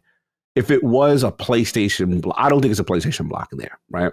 Because if it was, then why isn't it on Nintendo as well, right? And wouldn't Steam you? Too. You know what I'm saying? That why is Nintendo? Everything is not on Nintendo. Everything else except Xbox. You know what I'm saying? Like I don't see Sony moving like that. If you're going to spend a bag, it's for your platform. On, you know what I'm saying? In my opinion. So, which leads me to believe now we gotta be realistic as far as looking at Square as a whole. Financially, they're not doing the greatest. You know what I mean? Like we see them spinning things off, and we keep hearing about their expectation as far as what they expected sales to be. So now maybe on a case by case basis, they look at every title and they say, okay, the Nintendo and the Sony bases, based on our analytics and our metrics, these games will sell well on these platforms, right? And it's like, okay, if Xbox wants it, we will take a bag from them. But from a resource standpoint and from what we think projection-wise we do, this is the best bet here, right? And I think it comes down to if you are, I don't want to say you're penny pinching, but if you are financially trying to make every game that you have and maximize it from a financial standpoint, I think these are the decisions that are made. And then the only question I have with it is I look at a situation like Final Fantasy. What is the one I finished? And now I'm forgetting the one with my man in it. My man, spiky head. Hey guys, Crisis Core. Crisis Core. Why am I forgetting? I finished the damn game. You know, Zach, but one of the joints, right? So my question is, okay, maybe how do they rationalize Xbox getting that version, right? Because it still came out. This is where the inconsistencies get a little weird. It came out on all three, right? It came out, from my understanding, Switch, Nintendo, Switch, Xbox, and PlayStation. So there were resources there to do it on all three. Was it an easier port? Maybe they said to themselves, hey, this is an easier thing to transform. So that's what, to me, it's got to be maybe financially, they're just not doing that well. And now it's about we need to maximize every single title we put out in the audience that we think it succeed. And if Xbox says, hey, we'll give you an exclusivity or an Xbox or Game Pass deal, that could sway it for Xbox. But ultimately, the last point I'll say is these type of moves that are hard to follow. I think, it's only a matter of time. The way they moving, you penny pinching too much. Like, you looking to get acquired. I'm just gonna be honest. Like, this is just so penny pinch energy because you're so concerned about financial resources and how you benefit out of something and how much things cost it out. That's just the energy I'm reading. Because otherwise it doesn't make any sense based on your inconsistency. You kind of, you know that dude that live in check to check. Yeah. You know that friend. Yeah. You know what I'm saying? Like, he's not in the street. He's not homeless. But he's like, I can't do that. He'd be like, what you mean? I can't do it this week. They giving me they living check to check energy. I'm just gonna be honest, bro. The ramen soup vibes are real. Yeah, and this week is ramen, and they're like, why? Last week you was balling, but this week is ramen noodles. Yeah. Like, what? Every week you flipping. Like, it don't make no. We ain't gonna give you the Octopath this week, but last week you gave them Octopath. Like, what are you doing? You see what I'm saying? Yeah. You check to check energy, bro. That's a good way point. That's a really good way of putting it. I guess we'll learn. I agree. It does feel like a matter of time till someone buys them up. It's a question of who, and I think PlayStation seems like the most likely candidate. But I have always been of the school of thought that why would PlayStation pay for something that they're already getting? Could you imagine an Xbox? I know people are going to hate that we're entertaining this conversation because Activision's not done yet, but I mean, you got it. They've already said they're not done. They said they ain't done. They don't care. I'm still Team Sega, Cog. I'm going to be real with you. Yeah, of course. I'm still, if they're going to buy up any Japanese company, I think it's Sega. Let me ask you this, though. Why not both? Sega. No, I'm not going to be pissed. They'll really be pissed. Lord Acquisition, this guy is what's the... they'll come for me then. Lord Monopoly, they're going to call me then. But if I gun to their head, like, out of these three, Capcom, Square, Sega. If all three are available for Xbox to purchase, but you can only do one. Oh, man. What are you doing? Okay, so me being me, I feel like I got to go into each, right? Like, Capcom seems like the business sensibilities just kick in. Like, they are rocking and rolling right now. They can't miss. And then you think about Battle Network could come to Xbox. You got the Matty rub there. Maybe Xbox says, Phil goes, I actually happen to be a big Mega Man X fan. I was thinking about reviving the franchise and not leaving it dead with X8 while we make our fucking 12th classic Mega Man game. So that's appealing to me. Square Enix sends a message, right? That's we're here. We here. But Sega is heritage. Sega, you have history. Sega makes sense. Sega, you have Persona, among many others. You got Football Manager. You got the great Football Manager. That's apparently a really popular game, but it is. You get Persona, which I think is like the next, if not already, the big JRPG next to Final Fantasy. Like, I feel like it is ascended to that. Maybe not in the terms of sales yet, but I feel like it's on its way to making it to that status where it would be wise to, quote, get in early, end quote. Especially because Atlas seems to have remake plans in mind. So each reason I'm saying is very compelling. Cog, I got to go Sega, though. I just feel that out of everything Xbox has been claimed to do inorganically, that to me would be some form of organic. The partnership, I agree. the relationship have been there. It makes I a lot of agree. sense. You know, the spirit of Sega with the Dreamcast was Yes. carried on with the original Xbox. Absolutely. I think you get a major Japanese footprint in that with any of these three companies, but I think you get one that's important with Sega. You get like Vanillaware too, right? Which did 13 Sentinels. Like, so you get these kind of cool, almost visual novel style games and whatnot. I just think there's a lot there, but no doubt, like if you got Square, to think that something like Paranormasight, which again I'm going to continue to champion in the coming weeks, this horror visual novel game could maybe come to Xbox. Like, that's cool to think about. But Cog, I'm staying on my Sega Square for sure. What about you? Good job. It's tough. It's tough. You know, of course, the heart is what the heart wants. Sega is the most synonymous pick, the spiritual successor to Xbox. In my, opinion, Xbox, became that spiritual successor to Sega. Yeah. But like it makes sense of the classic IPs. But Business Cog does say probably Capcom is the play. Yeah, no doubt. Capcom is the play. I don't think they need to do it, though. I don't think Capcom's hurting at all. Do you think? I don't think they're hurting either. You know what I'm saying? But I just feel, I look at that Street Fighter 6, bro, and I was just like, wow. And then these classic IPs, and I'm thinking Resident Evil, the Mega Mans, it's a lot. You know what I mean? So you got that. I will say, though, the Square thing would be absolutely wild if that happened. Yes. That, I think, would have the most damaging effect from a brand standpoint, because I do look at them as something synonymous, not negative brand but negatively affect the PlayStation, because I do look at them as synonymous with PlayStation on some level. The Sony relationship is organic to me, you know what I'm saying, on some levels during the PlayStation 1 era, and that, to see Microsoft grab that. Now, and then in the nature of how they grab it would be interesting. What do they do if they? I think that, put it this way, we be having the Duke topics. If that happened, would be more salacious. It would be better for the show. I'll be honest. Like, we talk about the Friday Duke as the show. You throw there's going to be riots, and you throw it the ABK. There's going to be some fanboy riots in the street. If they see they beloved games, and Xbox be like, yeah, we're Game Passing.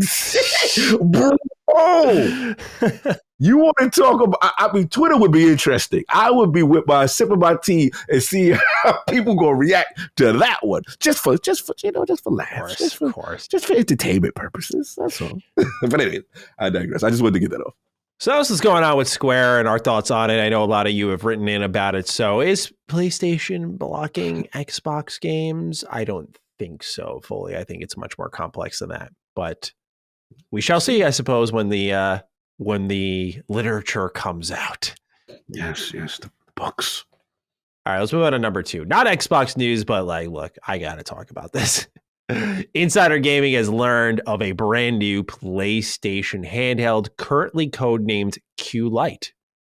The outlet reports that it is not a cloud streaming device, but instead opts to use remote play and requires the player own a PlayStation 5.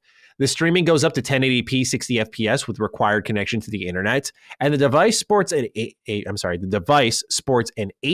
LCD touchscreen with adaptive triggers. Currently, the device is in QA phase and is scheduled to release between the detachable disk drive and the PS5 Pro. The outlet anticipates whenever PlayStation's next showcase lands, it will be a big one, sporting announcements for all of these recently leaked hardware. So, Cog, PlayStation handheld is back in the mix. It's not quite the Vita 2. And I'll just say this. I want to start off with this, right? We were talking in the beginning about Steam Deck. Let me give it a little lore first for those who don't know me. Big Vita advocate here. Contrary to the fanboy war. There it is. Look at that. That is the best goddamn handheld to ever grace gaming right there. Next to the Game Boy Advance, the PS Vita is fucking incredible. Now, don't worry. The people who are clipping me will tell you I hate everything PlayStation. No. You bring up the Vita, I start sweating, tears of joy. Oh, he's got the carry case. Dude, this thing is phenomenal. And to this day, if you can get one, please do it. The library is phenomenal. OLED version, baby. Absolutely. Now, A lot of people are kind of like, I saw remote play and just dipped. If I had not had about half a year of experience or 5 months with the Logitech G Cloud gaming handheld, I think my opinion may be in line with theirs. But what I've said for a while, and I should disclose that I did do a sponsored video for Logitech on this, but I still use this thing to this day. It is my Xbox buddy. That's not to sell it to you. It's just how I use it. It is my luxury companion device. I fucking love this thing because I guess for me in my situation, this is the chair I'm in all the time. Sometimes I want to lounge. With the Logitech G Cloud, it gives me that option. And I get to play games that are on my console that may not be available in Game Pass or whatever. I can stream them via remote play, and it's great. What I can also do is go to another room. So I'll turn on my Xbox, set up remote play, and like when football was on, go out to the living room with the couch, post up, watch there, still have my game in hand, do like Power Wash Simulator. And it's just great to have that option specifically for Xbox because with Game Pass and cloud gaming, trying out stuff is really nice. Like that's just where I go slide through Game Pass and just see what's there and try stuff out via the stream because you don't got to download. But I say that again as someone who's experienced that. If you haven't experienced that, I feel like you may be like, I wish there was native play. And I'm there with you. I do wish there was a native option here for sure. Like maybe a native PlayStation 4 version option or something like that. I just feel, like I'm there with y'all. But I will not be down on this thing yet because I do think a remote play dedicated device would be fantastic. And it's even something I said Xbox should do with what we've talked about with the X-Boy. Would the native device be great? Yes. I just say Xbox, go make a dedicated Game Pass app for Steam Deck, call it a day, and also have it on your own device. And again, call it a day. But otherwise, these streaming devices, I know it's icky. I know we're really in that phase where it's not the right time for some people. And of course you need decent internet, but like, look, I'm using this on my home internet, y'all. And the internet here I got in the office space that I'm recording this. This is Fios. This is Maddie's big boy internet. We're good here. At home though, no fiber optic at all. Like shitty internet. Maybe not shitty. That's a little extreme, but not great. And especially in comparison. And I play there, no problem.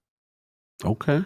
The reason I say all that is because what I noticed with the Logitech G Cloud is when you make a device with an app in mind, its performance is much better than with something that's almost a side project. So the way you do xCloud right now on Steam Deck is you got to go in the back end on the browser version, back and forth, set up Microsoft Edge inside your Steam library as an application. And when you run it, it'll bring you directly to the website.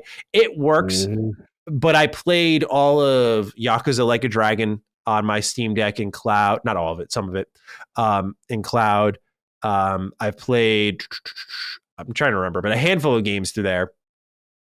And, the return was okay. Like there were times it was great. There were times it wasn't so great and the screen was very pixelated. This was all on my home internet. With my Logitech, I've said this even before they gave me money because I still haven't been paid yet, but I've said this before. I said this way before I even accepted the deal because the for those who are curious, like they were like, try it out first. That's my rule. I'm like, I'm not going to take your money. I'm not going to put my word behind something I've never used. I'll happily take your money afterwards, but absolutely. I want to know this shit's good. I took 4 months with it and I noticed almost immediately, I was like, okay, there is a difference in performance when a device is created in mind where this thing comes built in with cloud gaming for Xbox. And when you use it, I think you will notice the difference because it was a night and day experience for me. I say all of that to bring it back to the PlayStation Q Lite, we'll call it. The idea of a device built in mind with PS5 streaming is exciting to me. And this is coming from Mr. Physical Games Collection here, okay? But ladies and gents, I do think this is going to be better. Of course, I'm going to maybe not go too hard on it when I say that, but I do think it has the potential to be better than what folks are expecting if they're looking for, again, not a replacement to your device. I think the way these companies are looking at it is if you've got the disposable income, what is your companion with that? And PlayStation's been doing that, right? PSVR 2, we're hearing about the detachable disc drive, maybe not the Pro so much, but now you're hearing about this handheld. Yes. So there's something there to be said that these companies are seeing these handhelds. There's a reason why the Steam Deck ignited this kind of handheld initiative. And I got to say, the reason we want to talk about it here on Duke 2 is I want Xbox to get involved. It's something that we know they've been testing around with. And I think with their streaming architecture, or infrastructure, like they're primed for this. They are good to go for this. So I don't know what the holdup is, but that's my opening thoughts on why I think this is actually exciting news. And I'm curious for you, Cog, how you feel as the man holding the PS Vita in today's upload. What you feel about the Q Lite? Yeah, look, this is tough. I am very conflicted because I'm surprised. Yeah, I'm very conflicted because, as a Vita supporter, there's still things that the Vita does that the Nintendo Switch cannot do to this day, which is party chat, which is application switching and just being so robust. I remember being at work and utilizing my Vita to remote in to my PS4 and just, replaying the launch titles and Killzone. And I remember just doing all that stuff and was just really impressed. And remote play was a big deal, at that time for them. Remember, people forget, Sony was in the space with Gaikai, initially the cloud space first, before Xbox, you made this serious push with Azure. So there's a part of me that's excited because I did love that aspect. But I gotta be honest, man, there's a part of me that is disappointed because these are the creators of the Vita, which we do recognize, as one of the premier handhelds that could still operate standalone, right? And I get it, proprietary stuff. But I was like, man, I was hoping Sony take one more stab at it. You know what I'm saying? Officially. And especially in the climate of Nintendo Switch. But I get it. It's a different SKU. To your point, though, I will give you this, where I need to try it out, that device.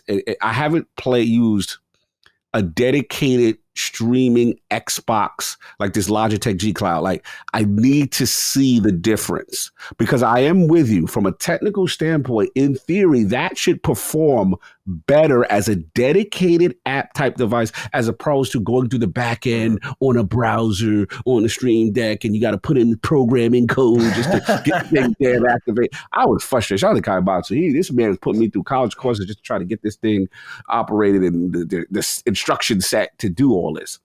But I'm willing to give it a shot, even though I'm disappointed. I say all that to say this. I think I'm still going to check it out and see what's going on with it. That was going to be my question. Because there is, as a person, listen, where Xbox has a huge advantage over PlayStation, in my opinion, is, like I said, I can take Little Man with me. I can take Steam Deck. I can do cloud on my phone. I can't really take PlayStation anywhere. You know what I mean? Like, so there is an appeal to say, hey, if there's a device, but again, I don't like the fact that I'm tethered to wherever my internet is. Mm-hmm. You know what I'm saying? But there is some appeal just to see the functionality and to see how it works and to, play their titles not at home and to see how that goes, right? There is, I'll probably get more PlayStation games finished that way, to be honest, because I'm always on the go. I always travel. So if you have remote solutions, that helps. So yeah. Disappointed it's not local. Still not going to completely write it off until I try it. I probably will pick it up still, as much as I'm disappointed. And to your last point about how this pertains to Xbox, I still think Xbox has the right approach. I know everybody wants to dedicate it from them also, but their motto is their infrastructure is Azure, and they're leading the charge. Their motto, it's kind of like with VR. People keep having me on shows recently, like, hey, what do you think about, Xbox VR, especially now that PlayStation's VR kind of really underperformed, like extremely, right? So I've always said Xbox has made the right decision, which is focus on your house and your games first before you try going into all these different areas, right? Focus on your game delivery first. And I think they're doing this with the handheld market, which is like, look, this is something we clearly have experimented. We know Jez Corden said there's been prototypes, all that. But let the other hardware manufacturers do that. We'll support, we'll put Game Pass, we'll do this. But let's not take that hardware risk at this point when we're building out other things. And I think that's their philosophy, and I think they're going to stick with it. Good point, yeah. For me, it's also, I forgot to mention this, when I was on my Logitech G Cloud, they have, there's two apps that are $6 each. That if anyone's interested and owns the device, I want to shout out my good friend Brett Medlock, who's currently a Destructoid. He put me onto this. There's an app called, I think, X Play or Xbox Play, and there's one called PS Play.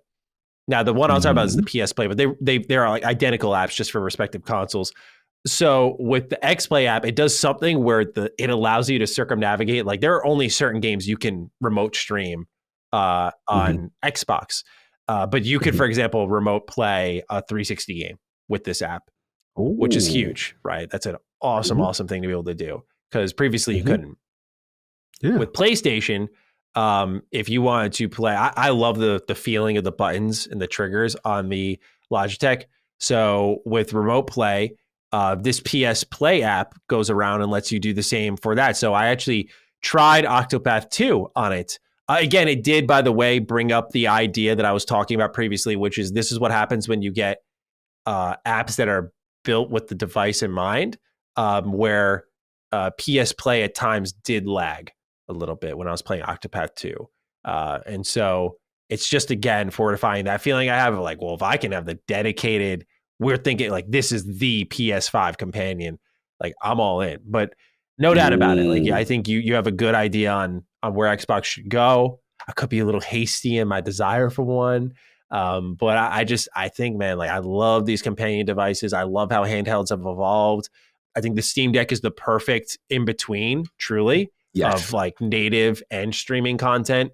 But I do like that I like that we haven't given up entirely. There was a period of time where after the Vita and the 3DS, okay, bygone era, we're going power, big console, big TV, 4K this, 4K, 60 FPS that.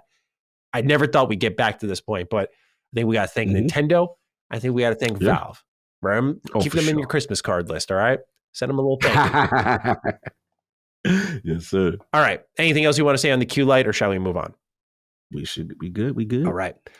Next up here, Game Pass family and friends details may have slipped through the cracks. Now, it was reported to be $25 for the US, as that was the initial pricing shared by multiple social media accounts, which was based on the $40 New Zealand price, which would convert to $25. But this plan is, as of this moment of recording, not live in the United States. So just to make sure you know, like you can't go out and get it now. But according to the details, 1 month of family and friends subscription will, again, run you $25 a month. And here's what it says.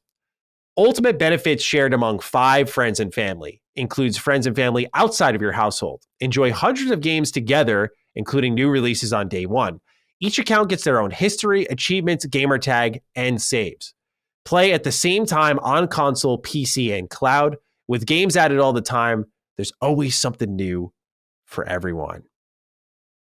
Now, Cog, with these details out, what are you thinking about the family and friends package? I really like, by the way, that you can play at the same time as everyone else. It should be a given, but as someone who does game share from time to time, you can get bodied off of stuff.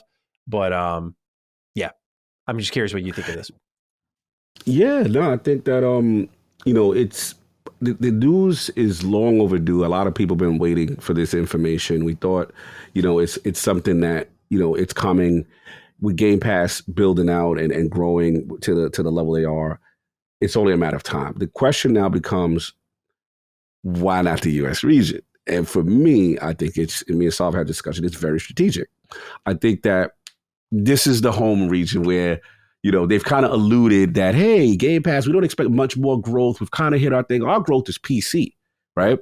So when I hear that terminology and I hear about this friends and family, and it's in all these other markets, what is it, like New Zealand? And you know what I'm saying? You're hearing all these other places of where it's at.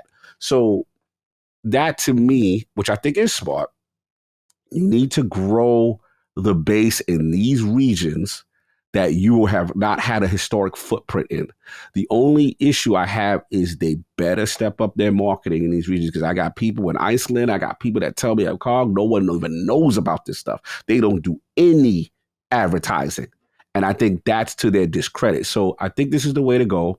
What I find interesting, they actually have a post about it on the official Xbox site. And they talk about, again, how it works, right? Again, New Zealand, South Africa, Sweden, Colombia, Chile, whatever, Hungary, and Iceland. the thing about it that I find interesting is they actually mention game sharing still as a part of it. It doesn't seem to be going away, which to me is a good idea because the only limitation to this is that this is Game Pass specific, and Addict brought this to my attention. I was like, yo, if friends and family, like who's your five? You know what I'm saying? Who you claiming as one of your kids? Because that's where the fun gonna be. A lot of friendships gonna be ruined when they ain't part of somebody five. Well, you can't make the team. Sorry, we gotta cut you. Gotta cut you, bro. Yo, who's the five? So that's gonna be fun. But people remember with friends and family, this is Game Pass only, from my understanding. Whereas game sharing is if me and Maddie share, we get each other's library completely, even non-Game Pass games. You see what I'm saying? So that to me is important, that the game sharing doesn't go away. And based on the verbiage on the official support Xbox site, it doesn't seem to be, because they mentioned, hey, what's the difference between friends and family and console sharing? They're mentioning it. So I'm like, okay, that's good. Just don't get rid of game sharing, because there's some people that want that one-on-one with that man that, you buying this week, I'm buying that this week kind of energy. You know what I mean? So yeah, that part is cool. So that's what I got. I think this is dope. I think the pricing is fair. I expect this to catch on. I think it's going to be a while for the U.S. region gets it. I think these other regions will be first. But yeah, I think I don't really have too much problem with this. Yeah, I don't really either. I just thought it was a great deal. I like that there's a lot of accessibility. Everyone gets their own account, all that stuff. It seems very fair, especially when you break down the price optics of it, like versus 5 individual ultimate subscriptions versus getting 5 people into one program. I think this will be great, especially for families that are like Xbox families. And I know we have plenty of them listening to our show. So to know that like whole family can be taken care of for just one measly price of $25 a month.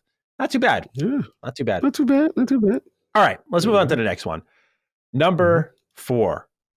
All the announcements at the ID Xbox showcase. So for those who don't know, ID at Xbox did a little showcase on Wednesday. So the day we're recording this.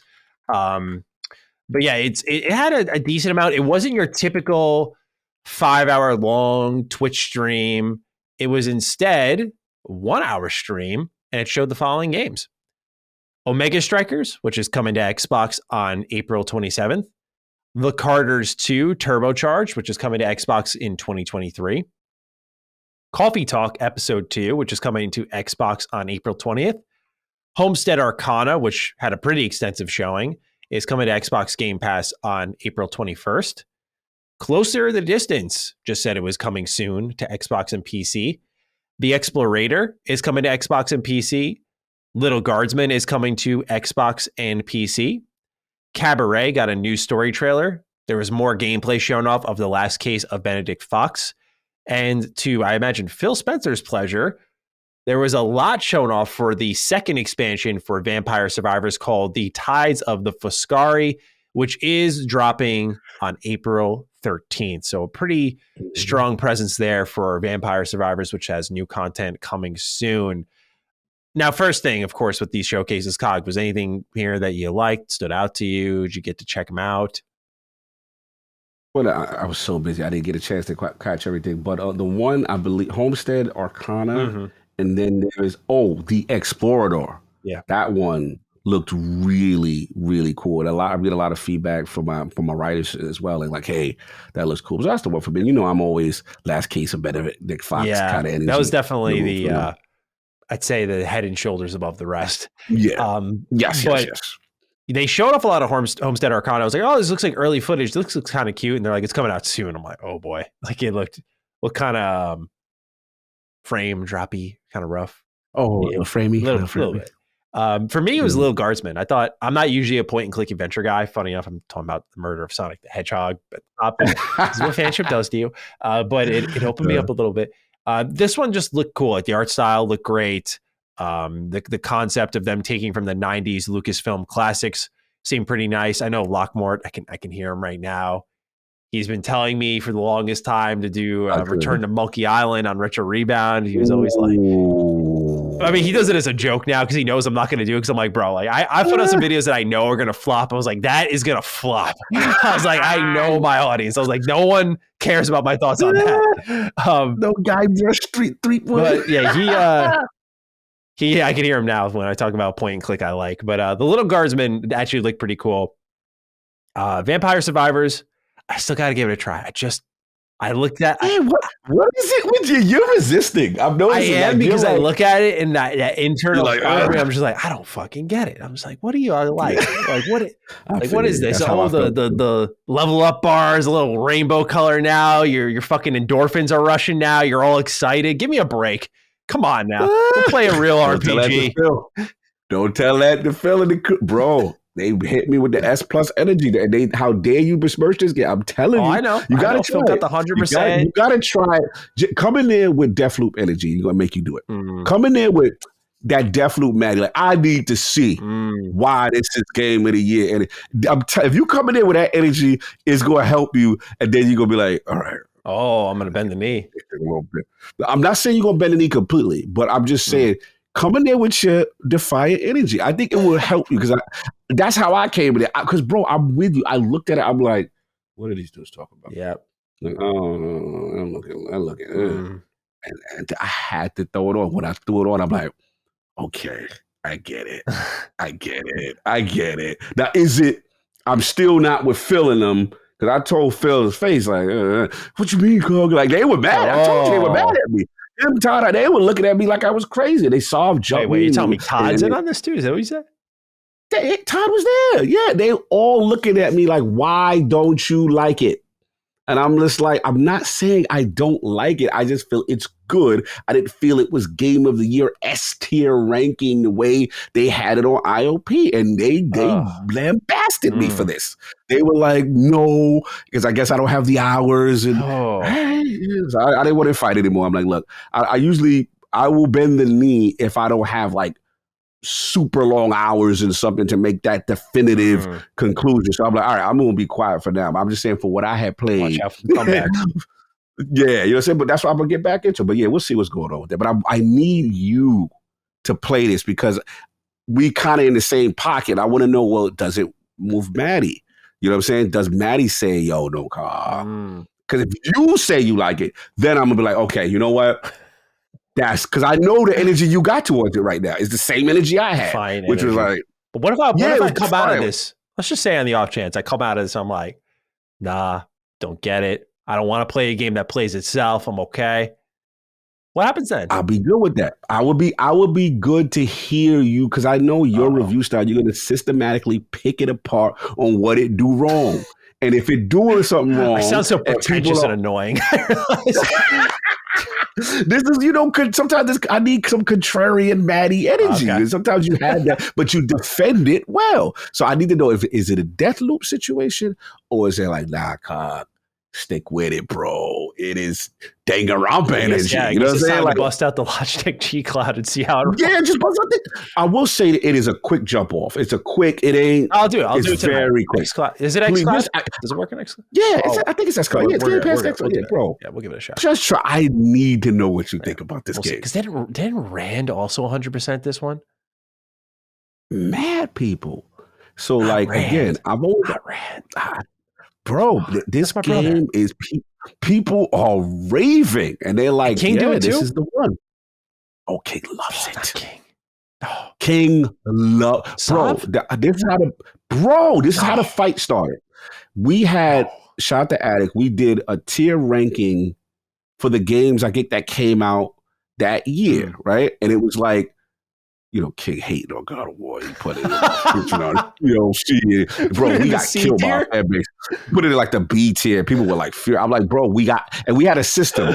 We got a veto, and we only get 3 vetoes for the joint. So I'm like, damn, I'm not wasting my vetoes. I'm saving my drinks for the games I love. So he used all his vetoes to make sure God of War Ragnarok stayed in the B instead of a DLC. I was like, yo, you wild disrespectful. Now, where the B started with me and Attic were like, yo, Vampire Survivors is good. Solving King proceeded to destroy us and say, no, this is S tier. This is what the creme de la, and our chat was agreeing with them. It was like, Cog, if y'all don't put that in S tier, it's beef. And I'm like, really? Like, I said, what's wrong with it being an A-level game? No. Wow. So this is a there's a lot of things on this game. Wow. I need this community. Phil Spencer's mad at me. Like, bro, I'm like, yo, I thought it was A. I thought it was cool. I think it was great on Milmo. Like, Cog, what are you talking about? Oh no, you got the imitation Phil treatment. Spencer mad at Phil. Like, all right, all right, Phil. All right, Phil Dominus. He was Whatever, feeling bro. his power at that point. It's like, you want me in the interview, you guys, right? Yeah. He said, you want the best? Yo, that was good. You want to come on DDU? I don't know. You go DDU? All right, we better say it's S tier. Nah, we ain't doing that, bro. It's still an A, but I like you. Like, you know, like, but you ain't gonna bogart me or my opinion. Anyway, ID Xbox Showcase happened. It was quick. It was nice and easy, light and airy. So that was cool to see. Definitely a lighter showing, and I'm curious if you agree with this take, Cog. Because, you know, you're a big indie guy. We're big indie guys here. Michael Lamara writes in, hey, Dukes, what's up with Game Pass's weaker indie presence so far this year? By this time last year, we had Nobody Saves the World, Tunic, Spelunky 2, and Death's Door, which I believe is inaccurate, by the way. But do you think they will start to focus more on indies in the coming months? I keep finding some of my favorite games in this space, most recently The Night Witch. Side note to check this out, as it's a beautiful shoot 'em up. Thank you, Michael, for writing in. Cog, what do you make of this? Because Xbox is like the indie machine right now. If I was to look at everyone in the industry, to me, I think the last one that comes to mind was Chained Echoes. It's a nice turn-based RPG. Came from one developer with some contract work on the side. And I haven't beat it. But when I dove in, I was like, this is what I'm talking about. Xbox, like, these are the games you got to support. Like, these games rule. But that was 3 months ago. Now 4 almost. It has been a hot minute. I might be overlooking some, but I'm curious because I'm just going off the dome right now. Do you agree with Michael's take? Because I don't know if I agree, but I'm wondering if this sticks out to you as like, yeah, I haven't been on that indie grind. I would say it's fair as far as the start of the year of this year compared to the start of the year of last year. I would say, yeah, that's fair. That's last year's was like, yo, it was some joints off the rip. But I think people are sleeping. That there's still some bangers. Obviously, we talked about Benedict Fox. I have an eye on Planet Lana. That game looks amazing. I believe Replaced. Is it Replaced? I hope so. Yeah, Replaced looks amazing. Right? Yeah, I hope we do. Yeah. Hopefully we get Replaced. I still think there's stuff in the cut.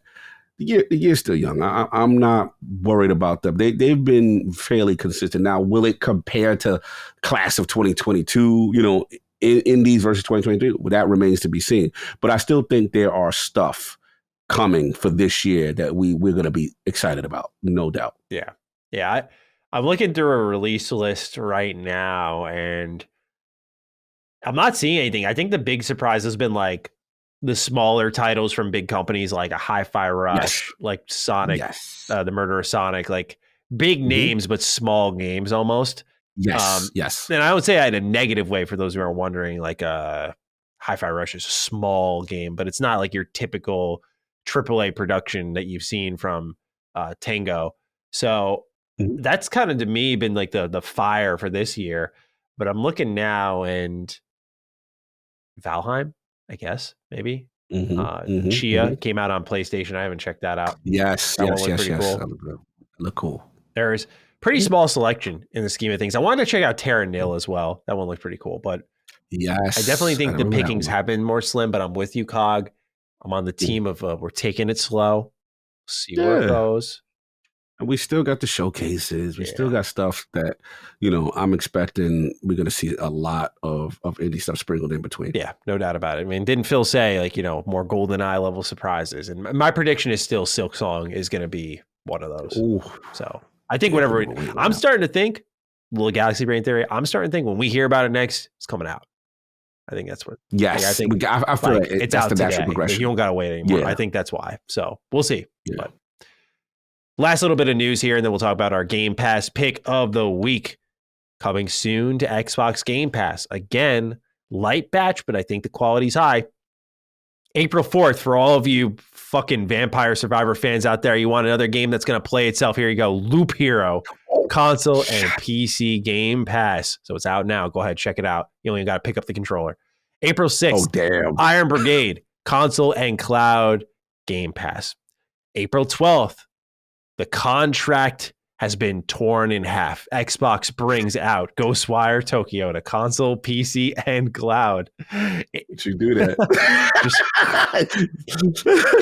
You start in trouble. You start in trouble. Phil's laughing the whole time. The contract for my Lord. April 13th, NHL 23 via EA Play arrives on console Game Pass. Hell no. Don't look at me. Hell no. I'm not touching that. You're not coming back home. No. You're not coming back home. Nope, I moved out. So you put your line in the sand. No more NHL. I'm the biggest anti-NHL video game guy you'll meet. I hate what EA did with that series. They quit, bro. We had to beg for them to get the likeness of players down. They're like just getting that now. That's wild. We're at NHL 23. You wild, disrespectful. If you're telling me we can't get players looking like themselves, that's crazy to me. Crazy. No, I'm not supporting your game. I will not be there. Rangers love. Rangers. Yeah. Look. All I care about is the Rangers winning a nice Stanley Cup in my lifetime. It's them and the Mets, bro. So that's the only way. When I'm on my deathbed, I'm like, I'm done. I'm over. I'm fading. I'm turning I'm fading to a speck of dust. I will not revive for another run of Vampire Survivors. I would be just thinking there. I'll be happy with my existence if I get my Mets World Series and my Rangers Stanley Cup. Otherwise, it was all for nothing, and I just existed for X amount of years. I feel that. I think I need that on the tombstone too. Like we made it. We saw one before we died. Well, I did see one. I did see one. That's why I still loyal to the Mets. So I did see one. I was young as hell. Yeah. But that's the thing, right? Like I feel bad for like that type of experience. It's like you kind of saw one, but did you truly appreciate it at the time? Were you like, let's go? Like, was it that kind? No, I knew what was going on, but just on a simplistic level. Like I watched the games and I remember, that team, the Keith Hernandez and the Darryl Strawberries. Yeah. I remember 85, 86 is when I had a sensibility of watching TV and understanding, okay, what's happening. I just didn't know the complexity and the nuance of the game as deep as I know it now. Right. But as I've gotten smart, now I'm knowledgeable and they haven't been winning. So, it's like, damn, I know everything now. But it's like, they ain't doing nothing. It's funny. So, yeah. Anyway, NHL is coming to Game Pass on consoles April 13th. And the last one, first party release, Minecraft Legends comes to Xbox Game Pass April 18th, console, PC, cloud, COG. Any of these games gonna hit the storage space? Oh yeah. Ghostwire. Yeah. Ghostwire. I've been waiting.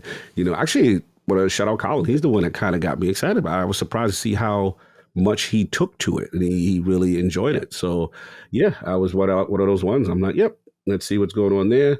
And for curiosity, I'm not a Minecraft, but I'm curious. I am curious. I just want to see what the rage is. I was kind of coming in there with my vampires. What are y'all going crazy about with this? Let me see.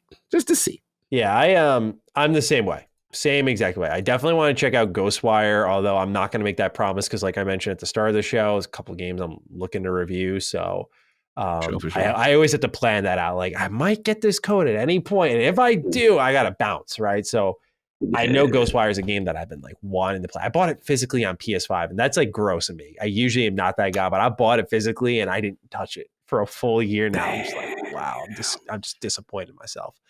You supported the dev. I did support the dev. I did support, and that's why Hi-Fi Rush got made. So you're welcome. But Minecraft Legends, I am curious about because I thought it looked like a lot of fun. So I'm very interested in checking that one out. Mm-hmm. That's what's going on with what's coming soon to Xbox Game Pass. Now, our pick of the week. This one is actually courtesy of my fiance. Now, I didn't lay hands on this one, but I was over her place a couple of weeks ago, and I watched it. And we've had a lot of conversations about it since then, and I watched her play it again. And I feel like some of our audience would enjoy Little Witch in the Woods. This is in game preview right now, so keep that in mind. With a full release plan for this year. But Little Witch in the Woods is if you're looking for like a calming, relaxing style video game, no combat or anything like that, very cute. This is definitely going to be your jam. So it's a pixel art style game where, as the name would suggest, you are a little witch in the woods. I won't narratively spoil why you're there. But the idea is very Stardew Valley inspired, I would say. You're going to go out into this kind of forest area and you're going to collect all these resources and you're going to bring them back and you're going to do alchemy and you have to like change the temperature on where you want to like cook these certain potions at and make these things and bring them to different people in town. And they're gradually going to erect these buildings and give you more services and things that you can do, which unlocks more gameplay, more quests, all that stuff.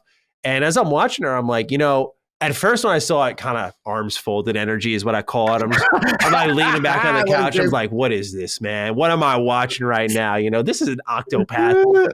But of course, open-minded Maddie prevails. And I'm like, watching. I'm just like, this is actually pretty chill. Like I like that there's no combat here. Like the music is fantastic. And it's just a really enjoyable romp. And lately, like she gets hooked to her game taste is so hard. We're perfect for each other. Her game taste is so hard and held down for me. She's like, what do you mean? Really? She's like, I love Persona 5. I also like Little Witch in the Woods. I'm just like, I'm like, there's no in between. I'm just like, and the only consistency I have is Annapurna Interactive Games. If it's Annapurna on the cover, that's like her Bethesda, pretty much. Oh, Annapurna. Yeah. Okay. Like what happened is it became a trend. She's like, what's this? Outer Wilds, Annapurna. Just anything they publish. What? Oh, Stray. She loves Stray. Annapurna. Just constant. Okay. So constant. I would just throw it out there. If you find yourself being an Annapurna lover and you haven't checked out Little Witch in the Woods, which isn't an Annapurna game, but I feel like those people are all the same vibe is what I've noticed. Y'all like chill, different games. Kind of weird out there games. You may enjoy this one because it is definitely different from the norm. But again, it's very based around alchemy, exploring, no combat, pixel art, fun, quirky writing. I love the character design. It's a cool game. And granted, it is in game preview, but it's supposed to be coming out this year. And what's there is excellent. I'm personally waiting for the full release. So Little Witch in the Woods is my Game Pass pick of the week. Please do check it out. Yeah, let's go. I like the art style. A little she's running around on the broom. Yeah, it's very cutesy. Very cute. Cutesy, very cutesy. I could see how Lily could gravitate towards something like this. All right, Cog. Time for our final question of the show. The $1 million question here goes to Brandon Jones. He asks, hey, Dukes, the question I have for you is, in working for Last Stand Media and the way Colin is viewed as a supervillain in most circles in the gaming industry, has the relationship of working for Last Stand hurt you or made other people in your circles look at you differently? I got a promotion at work, but now I'm 2 weeks behind on all of my favorite video game podcasts kind of day. Well, Brandon, when you listen to this in 2 weeks, we're here for you, man. We hope you enjoyed the show. Yes, sir. You're here. Yeah, so Cog, do you want to start this? Should I start this? How do you want to kick off the Colin effect? Yeah, I can start it. I've told this to Cobra Commander before, and we've had this on Constellation. And I think I had a topic about middlemen and stuff like that. And I had a topic just basically since I've been here at Last Stand, it's been great. It's been great. I think that, yes, will I say there was some trepidation in the beginning because there are some people that for whatever reasons will not let their emotions towards Collins go for whatever things in the past or what have you. Yeah, of course, I'm not going to say that doesn't exist. And I may have lost, honestly, one or two people. But in the grand scheme, oh, my God, I gained one of the greatest communities ever, the LSM community. Like the love, like the pure love is just overwhelming. Like it is true. Like you've seen it, man. We were at PAX East, right? You've seen it. Yeah. When we go to the events, we do Last Stand events and just, bro, it's, I would have never predicted that because coming in, I'm like, look, I've always had respect for Carl. He's one of the OGs in the game. You know what I mean? Like there's about 4 or 5 people I consider like in the Mount Rushmore for COG, that people that you respect that resume and what they've done, and you followed their career during different parts of their journey, and I've had them on ILP. And I remember we've had a theory. I mean, we've had a rule, which is, no one's going to tell us who we can and cannot have on our platform. As long as all 4 of us agree, all 4 of us don't have a beef, right? And we say, hey, is Maddie cool? Yeah, everybody cool with Maddie? If I ask him to come on, yeah, hell yeah. Boom. It was the same conversation. Those are the conversations we have. And we say, yo, I want to have Colin on, whatever. So, yeah, and I remember, at the time, bro, if you have him on, I'm not, all right, then do what you got to do. Then it just shows me that you're immature because you can't make a separation. If you claim to love me and you claim to love what we do, but you now are no longer my friend or have anything to do with me because of Colin Moriarty, then to me, that's a reflection of you, that you have something that you won't let go. And I never put friends in that position. And that's why I had that middleman discussion, you know what I'm saying? Where it's just like, look, I got people that may not rock with each other, right? But I respect, and this is the other thing I ought to give Colin his flowers, is that he knows I have friends that he don't rock with. You know what I'm saying? But at the end of the day, he never puts the ultimatum to me like, yo, yep. If you, classic example, we're going to pull it out. We've been transparent. Remember when we had Grub on? I knew their relationship wasn't great. It was painfully obvious that week, yeah. Bro, I was in the middle of trying to do Peacemaker on Twitter with them too. I was like, at a Giants Falcons game. I was just saw it. I was like, what the fuck is going on, man? I was like, I guess we lost our guest for the week. And I understood, and I said, yeah, he ain't coming on now. Shout out to Grub, who still came on. Yeah. But shout out to Colin for, you know what I'm saying? He could have been like, yo, bro, I'm big boss hog here. You can't, you know what I'm saying? So again, it's maturity. And that's the thing. And I've always said that, what is it? The expression, it didn't fit the crime, the tweet. Remember the foolishness? We broke that thing down, and it was just unfair. And I feel, especially in this climate, look, and I said this when I joined LSM, last thing I'll say, and I said this to Colin in his face, I said this to you, there's going to be things I fundamentally will not agree with you on, right? But we can coexist and learn to agree. And sometimes you can learn from each other. What I don't like about what's going on in society right now is just because whether your politics, your sexuality, your religion is on the opposite side of someone, that means they're evil. You cannot associate with them. Yeah. Don't you dare. Yeah. You know what I'm saying? Oh, how dare you talk to... No, how are you going to bridge the gap if you don't even have the conversation and you've already vilified that person as evil? Mm-hmm. Like, that's crazy to me. I've had this, some of my best relationships or with people who do not agree with fundamental things that I agree with. But we still can come together and see the good in each other and what we do have in common. And one thing I can tell you about him, he loved video games, period. That's enough for me. So as long as everything is good with me and my man Maddie's the one that came through and scooped me up in the free agency, I was ready. Man. So look, that's how it's been for me. Overall, I would say if I had to put a percentage, 90% positive. You know, there was a little 5-10% of, people that they got to deal with their little emotional issues because I'm over here. But for the most part, I can't really complain. I came out fairly unscathed from any, negative LSM, whatever. But nah, this community is amazing. And if anybody is part of it and they see it, it's one of the best, period. Can't say anything less about it. Totally true. Yeah. Like for me, I don't think I lost anything, to tell you the truth. I lost contact with PlayStation. I don't really care. Like the way I operate is very much, and it will sound very ass kissy, but it's true, is like I'm genuinely not in this position if I am not remaining in favor of the audience, right? Like if I'm just in favor of these companies and not the audience, I'm obviously out of job.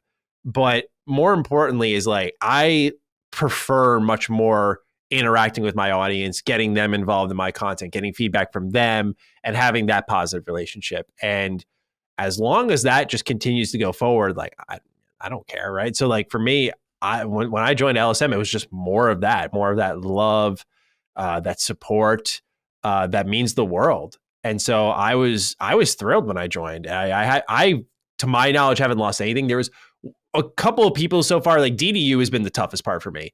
DDU is someone who manages that show. The big complaint I get all the time is like, feels like the sideshow, bro. Because it is. It feels like the sideshow, bro. Like, why aren't you getting all the guests on for like Colin is? Here's the reality. Number one, it's Colin's network. That becomes curveball one. Curveball two, that I didn't anticipate when I started to do that show, is that because Sacred Symbols is so successful, that success does have almost a negative impact on our bonus show. People will go, no, I'm going over here. And I've had that happen multiple times. It sucks. Because it's like, I think we can offer something too. And I think we can net the numbers if you're willing to give us your time, and you'll get that same attention. But people see the Sacred Symbols numbers and they're like, why would I go to you? And so it's both of those, right? But otherwise, when it comes to working with Colin, that's the only negative I've experienced is people are like, no, I'm not, like, I'll work with you, but I'm not going to work with LSM. And I was like, right. Okay. Okay. Like, I'll respect it, sure. But, I just, as long as our relationship isn't impacted, because I think that's where it becomes problematic.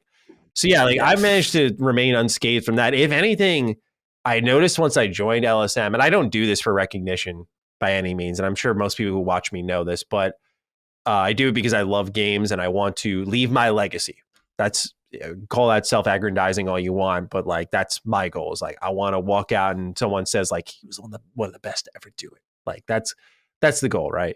Like between the making a game and working in games and talking about games, I just want to be remembered when I hang them up, put my jersey in the rafter. That's all I want.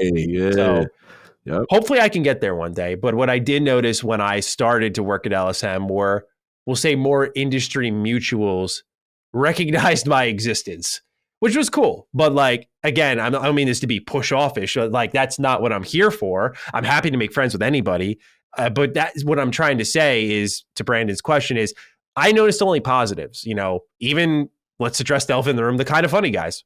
Totally nice to me. Let's talk about Haven't had any. Absolutely. Same. So their beef, not our beef. And I'm glad that people get that because, I don't know if we'd ever be able to do it, but I'd happily chat with the XCast guys. Like, it's not something I could totally see happening, but that's just my approach to it is like, I support Colin. I don't think he should have been canceled. I don't believe in cancel culture. I don't believe in just wiping someone as like a clean slate out of nowhere because you just decide it's necessary.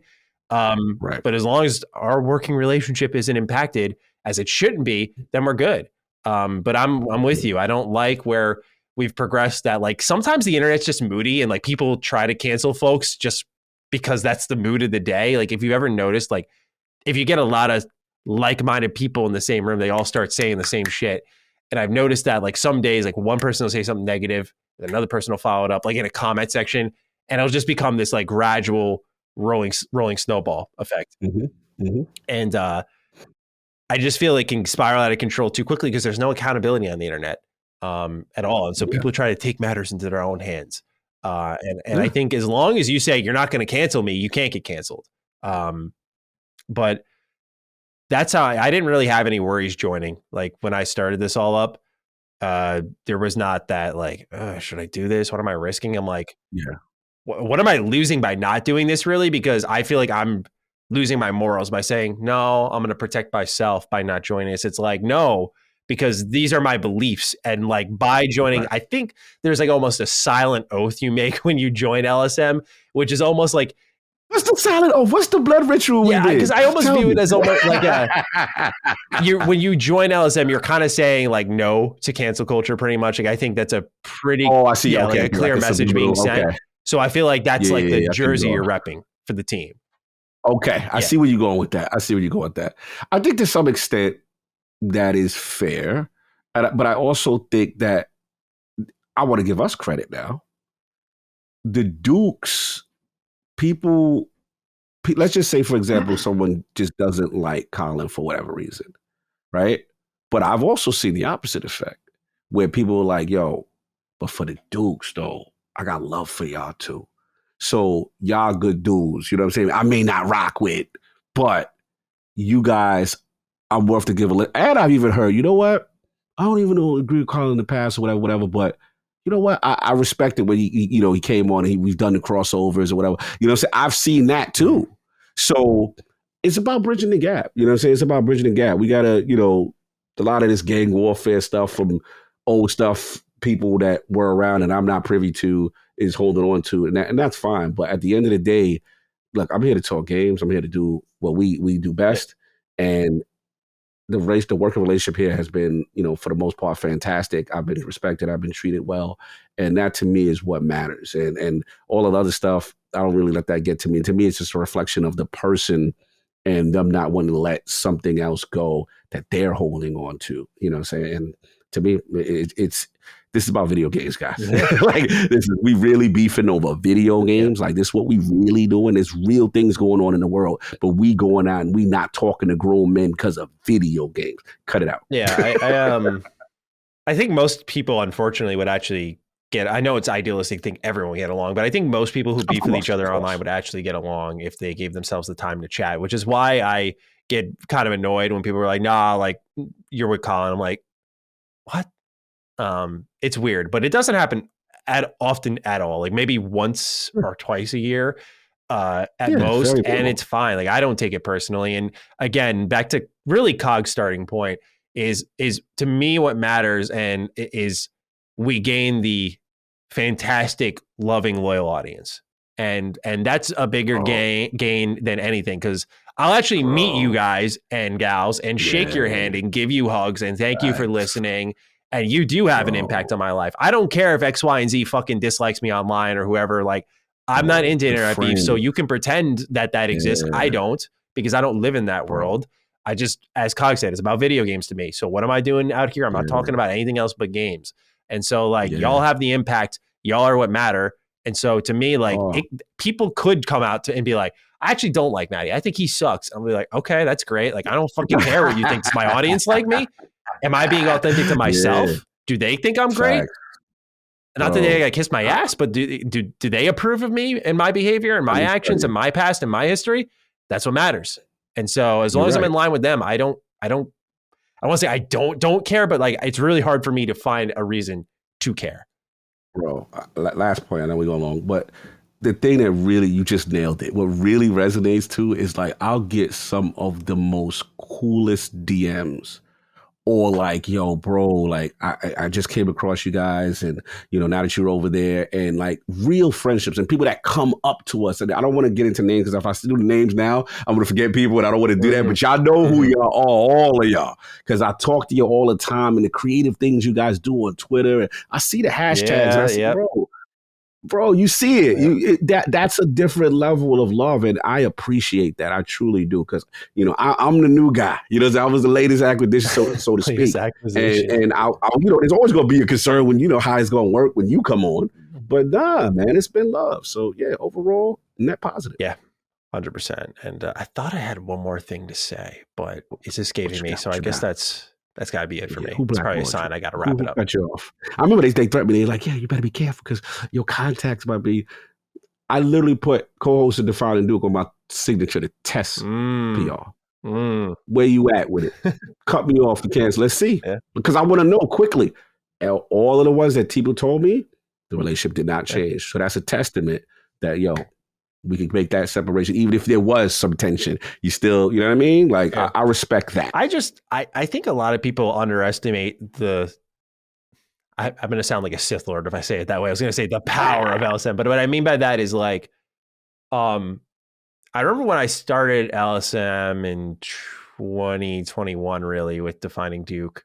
I remember that was like a shot in the arm, and that's where like my channel kind of morphed at the time of the Bethesda Xbox news into more of like an Xbox themed channel. So it just timed out well. Yeah. And it definitely like put me on another level for sure. Like there's no denying it, because the fans were ready. Talk about the jealousy of certain people towards you. We're going to leave that alone.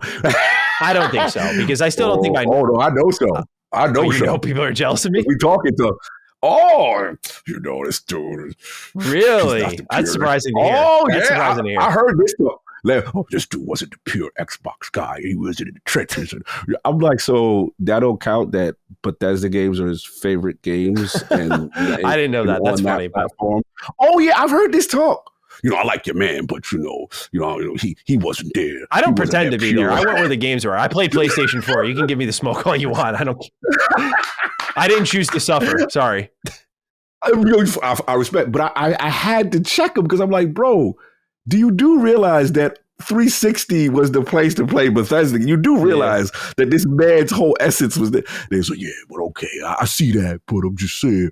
I'm like, yo, that's funny. Yeah, that's so funny. I didn't know that, but that's yeah. The stuff people will hold on to for grudges or jealousy is hilarious to me. They just expose themselves. I'm just like, wow. So this is okay. This is what it is. Got it. I'm not surprised, but that is funny as hell. So yeah, I guess my ultimate point was I think without that support, it wouldn't have led to things like Retro Rebound, where I just like I love making videos for that channel so much. It's so much fun. So like I'm thankful for what y'all offer. So in answer to your question, no real impact for me outside of positivity. So if you're looking to sign up to LSM, you're in the right place. Don't worry. And good. With that, Cog, that is the end of episode 118 of Defining Duke and Xbox podcast. Sir, it's time for the hashtag. Oh, damn, I forgot. Yeah. We're talking so much, I forgot. What we doing? Okay, I got a creative one. You hear me out on this because we talked a lot about Square Enix. This one just hit me. What if we did like HD2DD? So you know the HD2D art style, but instead HD2DD. Oh, okay. I see you going. Right. All right. Because it's going to have the square in a connotation. So HD2DD. Yeah. Okay. You get it? H2 or HD number 2 DD. Got it. Double capital. I got it. I see where you go. Double cap. I got you. Right. Let's do it. So, ladies and gentlemen, if you got this far, you want to leave your thoughts on Twitter or in the comments down below. Let us know you finished the episode. Use the hashtag HD2DD. We look forward to seeing your thoughts. Positive, negative, maybe. Maybe you spent 3.5 hours listening to a show you really hated. We're looking forward to hearing that too. But we hope you didn't do that. With that, ladies and gentlemen, I am at G27status over on Twitter. Cog is at Lord Cognito. You can find us there, and we're happy to interact with you. Thank you again so much for your reviews on mobile. Thank you so much for joining the Patreon, supporting early access, writing in, all that stuff. We appreciate you greatly. And Cog, any closing comments from you? Another monster show, and always a pleasure. Salute to the community as well. And we got more stuff cooking, man. I'm excited as the news continues this year. Absolutely. So, I feel like we're just biding our time till the developer direct, really. Like, it's all slowish right now. So we're getting there. We're getting there. All right. Until then, ladies and gentlemen, take okay care of yourselves, and we'll see you next time for episode 119. Peace out. Peace. Defining Duke, an Xbox podcast, is a product and trademark of Last Stand Media and Collins Last Stand LLC, and is recorded from the United States of America. The show is conceived by Matthew Mr. Matty Plays Schroeder and me, Colin Moriarty, and is written and produced by Matthew Schroeder. Matty's co-host is Barry Lord Cognito Eversley. Defining Duke's executive producer is Dustin Furman, and the show is edited by associate producer Ben Smith. All of Last Stand's theme music is by Ramon Narvaez. As you know, all of Last Stand Media's shows, including Defining Duke, are fan-funded on Patreon at patreon.com/laststandmedia. The following names are at the producer support level on Patreon, and we're thankful for your kindness and generosity.